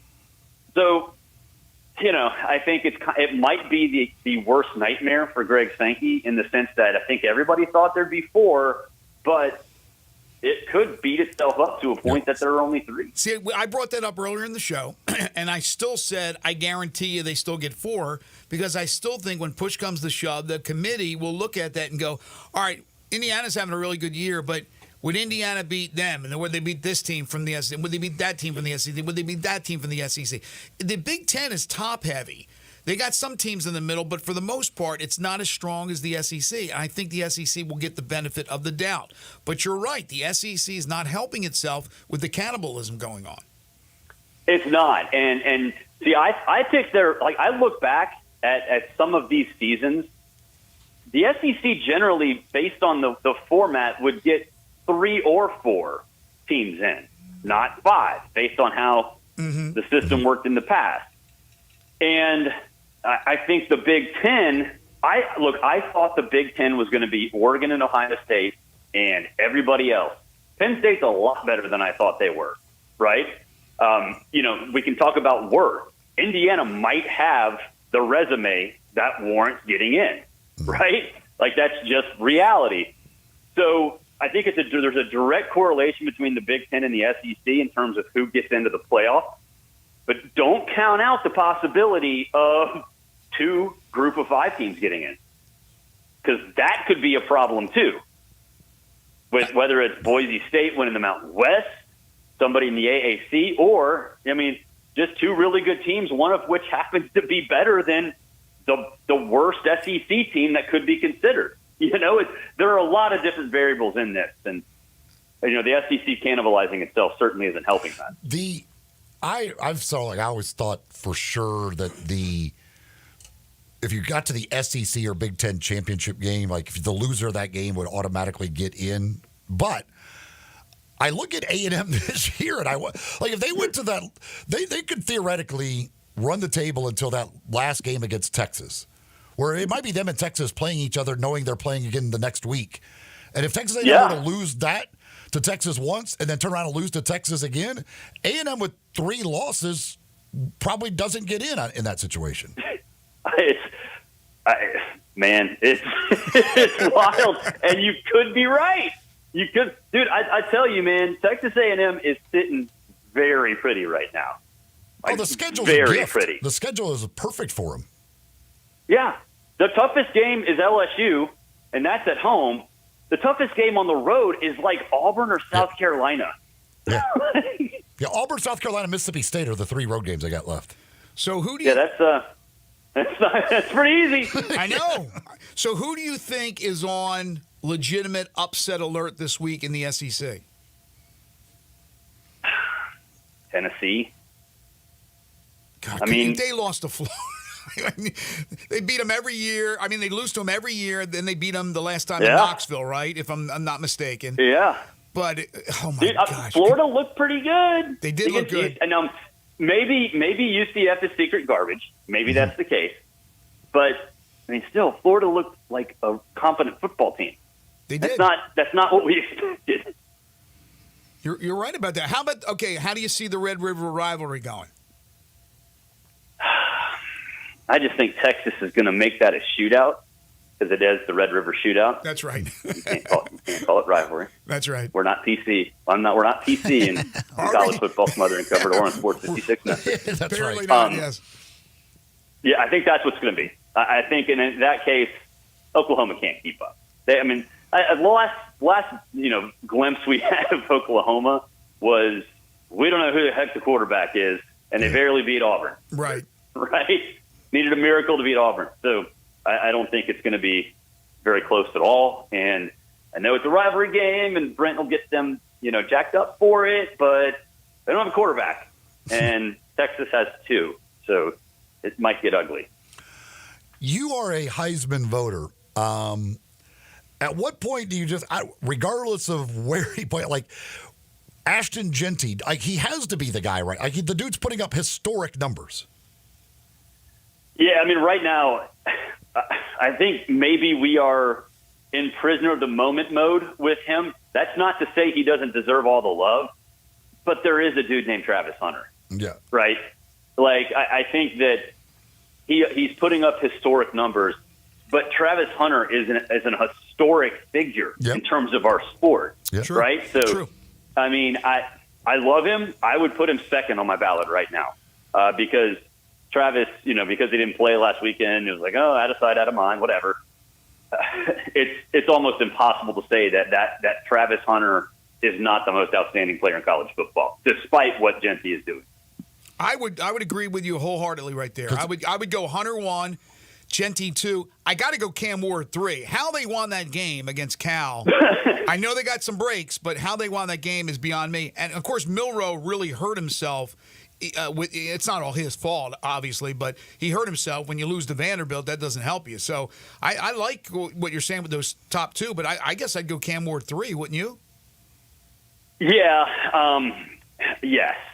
But I think also Cam Ward is at the mercy of his team. The wins against Virginia Tech and late night against Cal, they were controversial. Mm-hmm. He had great games, but he's also one of those guys where if the chips fall, if Miami, doesn't get the breaks in a couple of games, it's out of sight, out of mind. Just because I think a lot of folks would be like, okay, yeah, Miami lost, and then look at how they won those 2 games, and that's not fair to Cam Ward because he's a superstar and he put up all the stats, but it's just one of those things where people are kind of waiting for Miami to lose, and if he has one bad game and they lose, there are going to be a lot of voters that are like, okay, we're done. Not happening. That is a very fair point. But think about this just for a second right now, and there's a long way to go. Guy from the Mountain West, guy from Colorado, which is the Big 12, and a guy from Miami, which is the ACC. No SEC, no Big 10 player. Mm-hmm. That's pretty crazy when you think about that.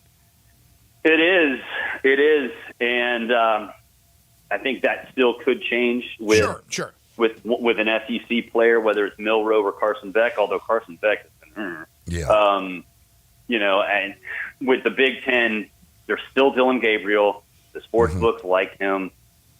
If he has a big win over Ohio State this weekend, that will change. Who do you like? Oh, gosh, why are you putting me on the spot? It's You don't have Monday, to. You don't have to make Greg. the. You don't have to make the. I know, but we don't talk to you till next Monday. You don't have to make the I know. pick, but just kind of what you. I know. What type of game you think it'll be? I'm going to say Ohio State. Oh, Oregon doesn't win the line of scrimmage, which is so weird because it's Van Lanning. Right. But right. I'm going to go Ohio State. Clearly, you're missing the obvious. I mean, Diego Pavia is winning the Heisman. Let's be honest. Come on. Dude, he is so good. Let's just say Vandy is in the periphery of the SEC championship game discussion on November 15th. Oh gosh, it's not the craziest thing. it's not. Yeah. It's not. Yeah, Pavia or Horvath from Navy. They're the Heisman frontrunners. What have we been talking about? He is the great Barrett Sallee. Make sure to check out his podcast. He's the host of the College Football Smothered and Covered podcast. Listen to him on SiriusXM College Radio. He also writes for Outkick. You can follow him on Twitter at Barrett Sallee. Listen to him every Monday when he joins us here on Sports 56 Mornings. He's everywhere. He's a busy man. Great weekend in sports, especially college football. And Barrett's got you covered with all things college football. Thank you, Barrett. We'll talk to you next Monday. Have a great week. Thanks, y'all. Take care. And we did all that without mentioning the Braves. Oh, I was kind to him. I was going to bring it up. Did not even mention anything about the Braves. No. So that's I thought about it, but I didn't want to bust his chops. East Coast Wings and a Grill. Spent a little time up there yesterday watching some NFL football and the baseball playoffs as well. Great place to go watch all the games, all the action with all the different TVs. They can get it all on at once up there while you're enjoying some great food and drinks with 60 different flavors of wings to choose from, some great burgers and other sandwiches and their flatbreads, all kinds of great stuff on the menu beyond the great wings that they've got. Plus, 24 draft beers on tap, any other drink you need. They've got you taken care of at East Coast Wings and a Grill. Located just off Highway 64 in Bartlett, right between Lowe's and Walmart. Kate Hyde Boulevard runs right between those two. That's where you'll find East Coast Wings and Grill. We're talking NFL when we return. This is Sports 56 Mornings with Greg and Eli on Real Sports Talk, Sports 56 and 98.5 FM. We are Real Sports Talk. Sports 56 WHBQ. Available on your radio dial at 560 AM and 98.5 FM, as well as around the world online at sports56whbq.com. Take us with you everywhere by downloading the Sports 56 app. And at home, just say, Alexa, play Sports 56. Wherever you are, stay tuned in to Real Sports Talk. Sports 56 and 98.5 FM. Summer may be over, but yard work, it goes on. Don't worry, Colonial Hardware makes it easy for you. Colonial Hardware has all the lawn and garden tools you need from the best brands in the business. Ferris, Snapper, Husqvarna, Toro, Echo, Shindaiwa, and Billigo. Servicing most brands of lawn equipment, Colonial's master service techs will keep you going year-round. Colonial Hardware, family-owned and operated, and serving you for nearly 50 years. Next to Mass Pro Lincoln and Sycamore View, and online at colonialhardwareinc.com. At Progressive, we know there's a lot of things you can track. Steps, calories, heart rate, your pet steps, screen time, the whereabouts of your favorite celebrity, how long you slept, how long you didn't sleep, how long you thought about sleeping, how long you thought about sleeping. But none of these things could save you money, unlike Snapshot from Progressive, which customizes your rate based on how and how much you drive. It's much better for your bottom line than tracking your Cocker Spaniel's resting heart rate. So download the Progressive app today. Progressive Casualty Insurance Company and affiliates. Snapshot not available in California or from all agents. Surcharge possible for unsafe driving. Family Leisure is having the world's biggest spa set. It's happening right now. You can save thousands on in-stock hot tubs that are ready to be delivered. Family Leisure has spas that start at just $28.99. You know those cold plunges? You can get one for yourself starting at $39.99. Or how about swim spas? They start at $17,499. Plus, Family Leisure has set up special financing just for this event. Have you been sitting on the fence about an above-ground pool? Get off that fence and get to Family Leisure to take advantage of huge discounts on all their in-stock above-ground pools. And if you need some patio furniture, it's all priced to move out now. It's not too late to have some summer fun, courtesy of Family Leisure. But you better hurry up. The world's biggest spa sale might go on forever. Family Leisure, with and run at I-40. Family and fun come together. For life's spectacular moments, only a real diamond will do. At Sissy's Log Cabin, you'll discover a brilliant selection of natural diamonds, along with our promise of unmatched quality and service. The only real diamond is a natural diamond from Sissy's. Find yours when you stop by any of our 6 locations or shop online at sissyslogcabin.com. Discover the natural diamond of your dreams only at Sissy's Log Cabin, because life's too short for ordinary jewelry.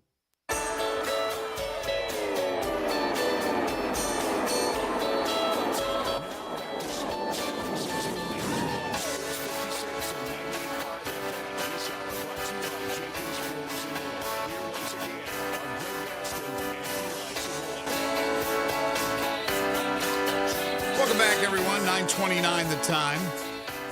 Talk some NFL in just a moment. Was just told that the University of South Florida has canceled their classes for the week with the impending storm coming in, the Hurricane Milton. Normally, you wouldn't be scared of a hurricane named Milton, but it is a hurricane. That does not mean that the Memphis Tigers football game changes. It's still scheduled for Friday. We're still expected to leave on Thursday as of right now, but subject to change. But there won't be any classes at South Florida, so it's going to get interesting to see what ends up happening. But again, our thoughts and prayers to everybody in that area of the country. All right, NFL, week number 5, one more game to go. That's the Saints and the Chiefs tonight in Kansas City. Monday Night Football, we'll have it for you right here on Sports 56, 98.5 FM, beginning with the pregame at 7. The Saints trying to match the Vikings and stay undefeated at 5-0. We now have no more winless teams after Jacksonville got a dub. Week started with Thursday's game, Falcons beating the Buccaneers in a great game, 36-30 in overtime. And then we started bright and early on Sunday morning with the Vikings going to 5-0 with a 23-17 win over the Jets. The Jets fall to 2-3. Aaron Rodgers had 3 interceptions, including a pick 6. He got hurt, but the word now is, it's not serious. He's going to be okay. Aaron Rodgers is expected to play in the next game for the Jets. Aaron Jones did get injured for Minnesota. The two teams combined for just 507 yards of total offense, so not a big offensive shootout in London in the first of 3 straight weeks with games in the beautiful city of London, England. Yeah, that looked ugly when that happened to Rodgers. I thought it might, because that guy kind of got him, and his leg was bending and ankle was going in different directions. I was like, man, that at that age, that's got to hurt a little bit. But the one interception was an awful throw. He did not look real good at all, and I don't understand why Breece Hall is like doing nothing. My fantasy owner in me really doesn't understand why Breece Hall is absolutely doing nothing. They don't give him the ball a whole lot. When they do give it to him, he's not able to have any success. I mean, they only had 14 rushing attempts total for 36 yards in that game. How much of a difference do you think it will make if they can acquire Davante Adams? Well, I mean, Aaron Rodgers loves Davante Adams, and Davante Adams loves Aaron Rodgers. They've got a great chemistry between them. And you put him on the other side of Garrett Wilson, that's a pretty good combination. That's a really good combination. The Jaguars, as I mentioned, get their first win. They beat the Colts 37-34, drops the Colts to 2-3. The Colts were without Jonathan Taylor and no Anthony Richardson, but Joe Flacco was really good. 33 of 44 for 358 yards and 3 touchdowns. Had a long run in there, too. Showing the Flacco wheels. Joe Flacco. Cleveland didn't want to re-sign him. And look at Cleveland now. And a couple of other teams had a chance. The Colts took him. Good thing they did. Unfortunately, they still lose that game. It doesn't help not to have Jonathan Taylor's the key for the Colts. But Trevor Lawrence finally gets the albatross off his shoulders. They get the dub. 28 of 34, 371 yards, 2 touchdowns, did throw a pick. The game-winning 49-yard field goal off the foot of Cam Little, who came up big for the Jags. Speaking of big, Tank Bigsby. Very nice. I don't know if he's becoming the number 1 back there over Etienne. I mean, yesterday, he was unbelievable yesterday. And 13 carries. Etienne only got 6 carries in the game. I don't know if if this is going to be kind of be that Bigsby is the number one guy now. I like Bigsby. By the way, the Aaron Rodgers injury, light sprain is what they're calling it for the ankle injury, light sprain. But again, he will not miss any game time. Ravens and the Bengals, one of the great games on Sunday. There were a few of them. The Ravens and the Bengals went to overtime with Baltimore winning on the road. Bengals fall to 1-4. Ravens improved to 3-2. Joe Burrow after the game saying, we're just not a good football team right now. He was good, 30 of 39, 392 yards, 5 touchdowns, and a pick. Lamar Jackson was really good, 26 of 42, 348, 4 touchdowns, 12 rushes for 55 yards.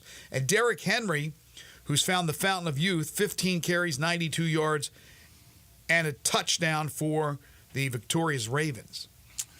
Yeah, Cincinnati, man, the holder botches the hold a little bit on the missed field goal. That's got to be rough because they can't quite figure out a way to win, and even when it looks like they've got the game won, that type of stuff happens. But Jamar Chase is he might be angry that he didn't get the new deal yet, but he's showing why he deserves that new deal. Dolphins get a win in Foxborough 15-10. They improved to 2-3. Patriots are 1-4. These are two of the worst teams in the NFL. Jacoby Brissett, 18 of 34 for 160 yards. Tyler Huntley, 18 of 31 for $194 and an interception. I know the Patriots had a chance to win the game. When is Gerard Mayo going to make the change to Drake May? I have no idea. It has not made sense from week one to me. I would have started Drake May immediately. This team's going absolutely nowhere. Unless his fear is like that Drake May is going to get killed out there or just ruin his confidence because they have nothing around him. I don't know. That makes no sense to be playing Jacoby Brissett. Possibly the biggest story in the NFL this season. I mean, there's some good stories, but you could argue it's the Commanders. 34-13 over the Browns. The Browns 1-4. They are a struggling program. The Commanders are 4-1 under rookie coach, friend of the show, Dan Quinn. Rookie coach in the sense that he's in his first year with the Commanders, but the former head coach of the Falcons, rather. Great defensive coordinator with Seattle and then with Dallas. And his team is playing, surprising. Nobody could have expected this, but surprisingly well. Jaden Daniels, the rookie quarterback from LSU, has been sensational. 14 of 25, 238, a touchdown, a pick, 11 rushes for 82 yards. That threat of him running the ball is keeping defenses on their toes. And then Watson, on the other hand, Deshaun Watson, 15 of 28 for 125 yards and a touchdown. Yeah, Stefanski says he's sticking with him. That doesn't make sense. Like, at some point, you've got to pull the plug on him just to even just get him out for a couple of weeks to try and clear his head or something. He looks terrible. It's like he's not getting better. I don't know what happened. It's crazy. He just is not even close to the quarterback that he was in Houston. Don't you think, and this is when we have to bring in a psychologist, that all the stuff that's happened off the field, while he's sort of a calm, cool, collected Teflon Don type guy when he speaks, that maybe inside his brain it has affected him and it's affected his play? That's the only thing I can come up with. He was really good in Houston. He was great at Clemson. I have no idea. I mean, he just doesn't look. I don't know. He just doesn't look at all like that quarterback. He looks terrible. Like he's off the mark. I mean, he misses throws badly. Like, there's just, I don't know. Meanwhile, Jaden Daniels has not missed. Like, that dude is. Hit some of the throws he continues to make. You talk about right on the money. I mean, that touchdown he threw to Brown was perfect. Like, he's making great decisions on when he does choose to run, and not run. Like, he looks like Deshaun Watson. Like, what you expect Deshaun Watson to look like is what Jaden Daniels look like, and he's 5 games into his career, and he looks so comfortable. Like Deshaun Watson looks so uncomfortable, and Jaden Daniels looks like he's been doing this forever at the NFL level. Having Cliff Kingsbury in his corner has really helped out Daniels. I'm very happy for our good friend Joe Theismann, as his Commanders / Redskins are doing what they're doing. And I heard Dan Orlovsky on ESPN say that he believes this decision to keep riding with Watson is beyond Stefanski. It's a management or ownership decision because they still got, 125 or 150 million on the books with this guy, and their investment, they put so much money into it, they rather lose than give up. And Stefanski's hands are tied. That's, again, what Orlovsky said about that situation. All right, Bears, speaking of young quarterbacks, the rookie, Caleb Williams, he's getting better and better and better. 20 of 29, 304 yards, 2 touchdowns. Again, albeit against the Panthers, but he was really good. DJ Moore, 5 catches, 102 yards, 2 touchdowns. Chuba Hubbard for the Panthers in a losing effort ran for nearly 100, 13 for 97 and a touchdown. But this wasn't close. We saw Bryce Young come back into the game late for an ineffective Andy Dalton. The Caleb, there was a couple plays in that game where he was like, you saw just that special ability. He was dodging guys in the backfield, doing loop-de-loops, and guys were all over the place. It's like Frogger. And I was like, my gosh, they looked like it was just like they were like children trying to chase him. When he just when he does just set up in the pocket, has time, and just zips one, dude, it's like he throws a hell of a ball. It does. There is some zip on that thing when he lets it go. Yeah, both of these guys are getting used to it, and now it's not too fast for them. It was at the very beginning of the year, maybe not so much Daniels, but certainly for Williams. And now they're just kind of easing into it and looking like the number 1 and the number 2 picks in the draft. Another great game, Texans and Bills, 23-20. Texans win. They're 4-1 now. The Bills dropped to 3-2. They win it on a Fairbairn 59-yard field goal. 59-yard field goal as time expired. C.J. Stroud, 28 of 38, 331, a touchdown and a pick. Josh Allen really struggled. 9 of 30, 131 yards and a touchdown, 4 rushes for 54 yards. But Josh Allen, many believed up till this point, was probably the MVP. I'm sure a lot of people don't believe that now after that performance. Yeah, that's a rough one. The fact that they were in that game, and quite frankly, they should have gotten to overtime, and Sean McDermott even took the blame, that last drive. Time management. You can't leave them time to end up scoring. I don't even know what you're doing in that situation, and McDermott took the blame for that. So, but with Josh Allen having those numbers and the fact that they were still had a chance to win a game on the road against a good team is the shocking part of it all. Yeah, but again, the bottom line is 9 of 30. That doesn't cut it. Who do you think right now, it's so early, 5 weeks in, is the NFL frontrunner MVP? Is it Lamar, who's already won 2? How about Derrick Henry? You could make the case for Jaden Daniels. You can make the case, and people have made the case. They're 4-1. Yes, you can make the case. Better record than the Ravens. Yes. He is doing everything they can ask for. I don't he looks great. He couldn't win the MVP and come up second in the Rookie of the Year balloting. That can't happen, right? He'd have to be the Rookie of the Year, I would think, if he's going to be the MVP of the regular season in the NFL. But again, a long, long way to go. When you're enjoying the NFL, when you're enjoying college football, high school football, or any sporting event, it makes it better when you got great food. Corky's Ribs and Barbecue can supply that food for you. Whether you're tailgating, whether you're just having a party that you're hosting, make it Corky's. Also, for lunch, for dinner, make it Corky's. Makes sense, right? They're open 7 days a week. If you want to just drive through, no contact delivery, have any of the services delivered to your home or office, you can do that as well. When you head there for lunch or dinner, add a third of a rack of ribs for just $7.99 when you purchase an entree. Party packs start at just $7.49. They have lunch specials every single day. Had Corky's the other day, 2 days ago, and had a bunch of different stuff, including the onion loaf. The onion loaf is unreal. It really is. I don't get it normally. Somebody had gotten it, and it was fabulous. Really enjoyed that. Had a quesadilla that was fantastic. They have the award-winning catfish plate and tamales and even burgers, but they're known for their delicious slow-smoked barbecue.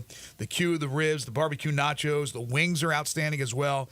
Start off with a cheese and sausage plate, and those rolls, man, they're delicious. The best rolls that you get when you get a entree anywhere and you get the side of the bread or whatever it is. These rolls are unbelievable at Corky's. If you know, if you've been there, you know what I'm talking about. If you haven't, you need to try it. Poplar Avenue in Memphis, Poplar Avenue in Collierville, Germantown Parkway in Cordova, and Goodman Road in Olive Branch. Corky's Ribs and Barbecue, open for lunch and dinner 7 days a week. We'll get to the rest of the NFL action when we return. This is Sports 56 Mornings with Greg and Eli on Real Sports Talk, Sports 56 and 98.5 FM. Add a little fun to your lunch break. Join Johnny Radio for Sports 56 Happy Hour from 11 to 1 every weekday on Sports 56 and 98.5 FM. Moving is stressful, but Black Tie Moving can take the worry out of the process. Whether you're moving across town or across country, moving your home or your office, your personal moving concierge from Black Tie Moving will work with you to design a plan that perfectly fits your budget and needs. And they're available 24/7 to answer any questions you have. Give Black Tie Moving a call at 901-316-6196 or go to blacktiemoving.com/Memphis to get your personal, no-obligation quote from the moving experts at Black Tie Moving. Hi, this is Troy Fiveash, owner of Fiveash Roofing. In these uncertain economic times, there are so many things as a contractor and a business owner that I cannot control. The rising cost of materials, not to mention fuel and transportation costs. In the last 2 years, shingle prices have almost doubled, and commercial materials have doubled. And I don't have to tell you what fuel costs these days. But you know what I can control? How much markup I put on a project. I have always prided myself in knowing I never gouge a customer. But in an effort to ensure my crews have work and my customers are being treated fairly, I have lowered my profit margin, hoping to give you a price you can live with and keeping my crews busy. So if you need a roof or gutters, please give us a call. Five Ash Roofing, fair, honest, and ethical. Five Ash Roofing, a proud sponsor of Tiger Athletics and a member of the Tigers home team. 367-0050 or memphisroofer.com. 367-0050 or memphisroofer.com.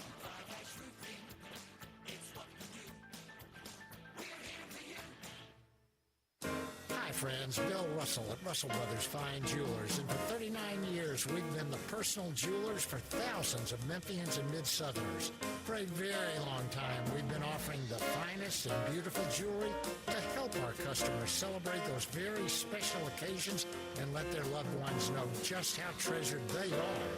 Diamonds and the finest gemstones are our specialty. Set in whatever she wants, a ring or a pendant, a pair of earrings or a bracelet. We search the world's jewelry markets looking for pieces that are not only exquisite and beautiful, but also unique and eye-catching. We can help you make her smile in a way that neither one of you will ever forget. Come see us at Russell Brothers. Let us put our many years of experience to work for you. Let us help you say I love you in the best way you can imagine. 5 decades providing beauty, value, quality, and service. Russell Brothers Fine Jewelers, 4646 Power at Perkins.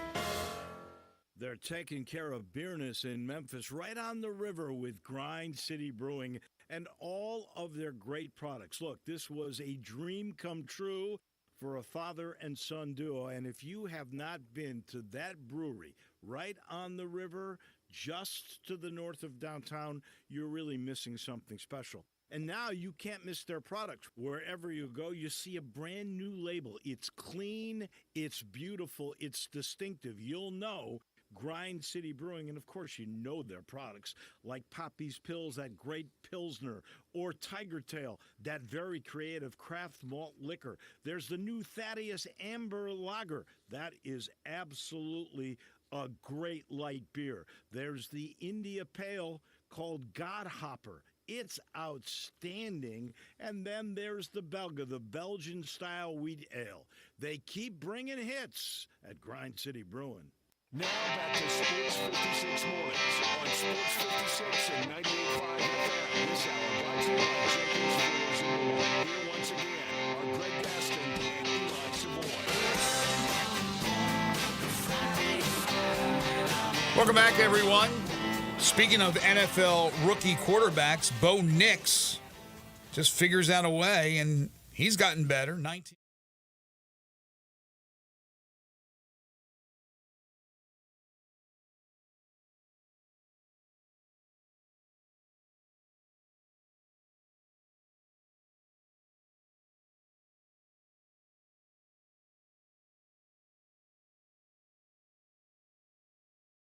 Backs. I think that's the second most Yes, all time in the second first most. 5 weeks of the season. Yes. The first one was the highest. Was it in the? I don't remember what year it was. I don't think like in the 80s, but I could be wrong about that. Cardinals shocked the 49ers 24-23 as both teams are now 2-3. The 49ers 2-3. Cardinals outscored the 49ers in the second half 14-0. Kyler Murray earlier in the game had a 50-yard touchdown run. He went 19-30 for $195, a touchdown and a pick. Brock Purdy, speaking of picks, had 2 for the 49ers. I just love when Kyler Murray gets running full speed. He looks so fast. I don't know. There's something about him when he runs. He looks like he's just going at it like he's on his tape's on fast forward and nobody else is. Right. I don't know. It's always fascinated me. I don't know if it's like the short little legs or what it is, but he looks like he is absolutely flying, which he actually is for the most part, but it just looks so much faster than everybody else on the field. And a former great baseball player. Packers over the Rams 24-19. Packers now 3-2. The Rams fall to 1-4. Xavier McKinney, another interception. He has a pick in all 5 games this season for Green Bay. Jordan Love, 15-26, 224, 2 touchdowns, and a pick, which was a pick 6. Kyron Williams at 102 yards rushing and a touchdown for the Rams. Yeah, Rams are struggling, which is not a surprise with the injuries. I mean, again, the receiving core they are playing with is rough. Yeah, the question now is, and this is another thing that Orlovsky was talking about, was do they look to trade Matthew Stafford to a contender? Stafford probably done after this season. I'm not sure if he's announced or anything. Rams not in good shape with the injuries they have. I don't know, something to keep an eye on. The Giants, again, why is it so hard to pick NFL games? The New York Football Giants go to Seattle, cross country. They're not even a good team, yet they beat a pretty good team in Seattle, 29-20. New York blocked the field goal, returned it 60 yards for a score. And they had Rayshon Jenkins with a 102-yard fumble return for a touchdown. Yeah, they had the 100-yard return, and who was the other? Denver? Was Denver? Yeah, Denver had a 100-yard return? Yeah, Surtain. It's the first time in NFL history that you had 2 100-yard defensive touchdowns in the same week. Yeah, Surtain had a 100-yard pick 6 for Denver, and then Jenkins a 102-yard fumble return for a touchdown. I didn't see that. I still haven't seen that highlight. That guy goes 102 yards. That's incredible. And it was Bryce Ford Wheaton who got the block and the return for 60 yards for a touchdown. So the Giants win it with defense, with special teams, I guess enough offense. Just that's a surprise. And then finally last night, we talked about this earlier in the show. You had the lengthy delay in starting the game because of the bad weather in Pittsburgh. And then when it was all said and done, the Cowboys edged the Steelers 20-17. Dak Prescott, game-winning touchdown pass to Jalen Tolbert with 20 seconds left. He went 29-42, 352, 2 touchdowns, 2 picks. Justin Fields for Pittsburgh, 15-27, only 131 yards, but he did throw 2 touchdowns. Yeah, I was surprised that they were able to hold the Steelers to 17 points without Micah Parsons, without DeMarcus Lawrence. I mean, that's they were certainly very shorthanded defensively. So I give Mike Zimmer credit for coming up with something out of what he had. I'm happy they finally just gave Rico Dowdle the ball. Like they let him get 20 carries instead of this crap where you let everybody get 8 carries. Let him be the guy at running back. But yeah, I mean, the fact that you're down to having to throw to Jalen Tolbert for the game winner says a little bit about it. But with Brandon Cooks now on IL, it's pretty much CeeDee Lamb and I'm not sure what else at the receiver position. Maybe Tolbert could step up. I mean, he had a heck of a game. Maybe he could be the guy that steps up. But man, oh man, that is outside of CeeDee Lamb. If you're a defense right now, you absolutely should be double covering CeeDee Lamb on every play. There are a lot of teams that are now either 2-3 or 3-2. 2 undefeated teams, Minnesota 5-0. The Chiefs at 4-0 try to make it 5-0 tonight against the Saints. And then 4 teams got byes. We're already up to byes. The Lions, the Chargers, the Eagles, and the Titans all had byes this past week in the National Football League. I did want to do a couple of things from the golf world. Congratulations to Braden Thornberry. Yes. Winning the Korn Ferry Tour, gets his tour card, which it's been a rough few years after he, of course, won the national championship when he was at Ole Miss, and, of course, had the great tournament here at the FedEx St. Jude the one year. But great to see him get that done. Did you see the interview, by the way? I did not. So emotional. He was I so can imagine. I mean, it's been a grind. And I got to give from somewhere part of the world, got to give a shout out to my guy Reed Hughes, who played in the PGA Tour event this week at 71 years old, which is absolutely crazy. He didn't make the cut. He didn't play very well, but he's 71 years old, but he won a tournament down in Mississippi last year that qualified him to play in the Sanderson Farms. I loved it because all the golf publications, everybody was doing stories about him. They had on the Golf Cut channel coverage, they did the live interview with him in the middle of his round. He will always have the best hole-in-one I've ever witnessed. But I love Reed. He's a great dude, and that was just cool to see all the attention he got. At 71 years old, you made him play on a PGA Tour event at 71 years old. That's incredible. I had no idea until you told me a few moments ago. And by the way, that tournament was wacky. Who was it? Kevin Yu that won in a playoff over Bo Hostler, but it was so many guys bunched up. Looked like Keith Mitchell was in control, but ended up being a pretty good competitive tournament in Jackson, Mississippi. Yeah, that's good for Reed and good for Braden Thornberry. A couple of Mississippi guys having different things go on, but pretty cool for both of them, no doubt about it. Because I think there was the 15-year-old in the field. Oh, I don't know. I think there was a 15 or something like that, or 16-year-old in the field. You had a 71-year-old. Wow. Like a 16-year-old in the field. That's like a TV sitcom. Slight age difference in the field of the Sanderson Farms. Folks, if you're looking to get engaged, want to pick out that perfect engagement ring, do it with the help of the folks at Genesis Diamonds. One of their great staff will absolutely help you pick out one of the beautiful rings they've got. From all the top designers, they've got the latest, greatest, newest, hottest, whatever you're looking for, they've got you. Plus, great selection of diamonds, all sizes, all shapes, all cuts, whatever it is you need, whatever budget you have, they've got something for you at Genesis Diamonds. Go by and see them. Poplar and Perkins Extended for all those jewelry needs. Great value, great service, great selection. You'll find it all at Genesis Diamonds. Once again tonight, the Grizzlies back on the hardwood for the first time since last season's disaster, albeit a preseason game. The Grizzlies, after having their open practice yesterday, which was well attended, looked like a fun time for everybody, will play tonight against the Dallas Mavericks. And then on Thursday, they're home to take on the Charlotte Hornets, one of 2 home preseason games. They'll play 5 overall. And you said to expect the starters that we'll see more than likely to start the season start tonight. Yeah, I think that's what they said the plan was, that they'll play a decent amount of minutes tonight. Obviously, not without Jaren, but I would expect that you're going to see Ja and Desmond and company for a decent part of the game. That's right. Tripp being out, but Zach Edey, I think all eyes will be on how he performs. And Marcus Smart, we didn't get to see a lot of him last year. It'd be nice to have Marcus back and then in the rotation, obviously a starter, but kind of in that 3-guard rotation with Ja and Dez and how that all works out. Looking forward to seeing the Grizzlies tonight. Tigers and Guardians in the American League Divisional Round Playoffs. Game 2 of their series with the Tigers down 1-0 to the Guardians. That'll be 3:08 this afternoon. And then the Royals and Yankees Game 2 in the other American League Divisional Round Series. Yankees lead 1 over KC. Game 2 and in New York, 6:38 first pitch is the scheduled first pitch, or time for the first pitch. And again, Monday Night Football, Saints and Chiefs. It'll be a busy Monday night. We'll be back tomorrow bright and early to talk about that and everything else that's going on in the world of sports. starting bright and early at 7 a.m. The prodigal son has returned. Dave Woloshin is expected back or not? He is back.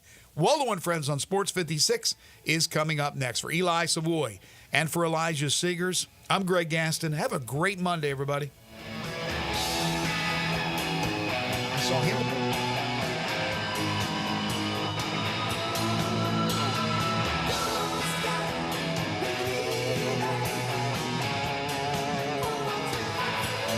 The 2025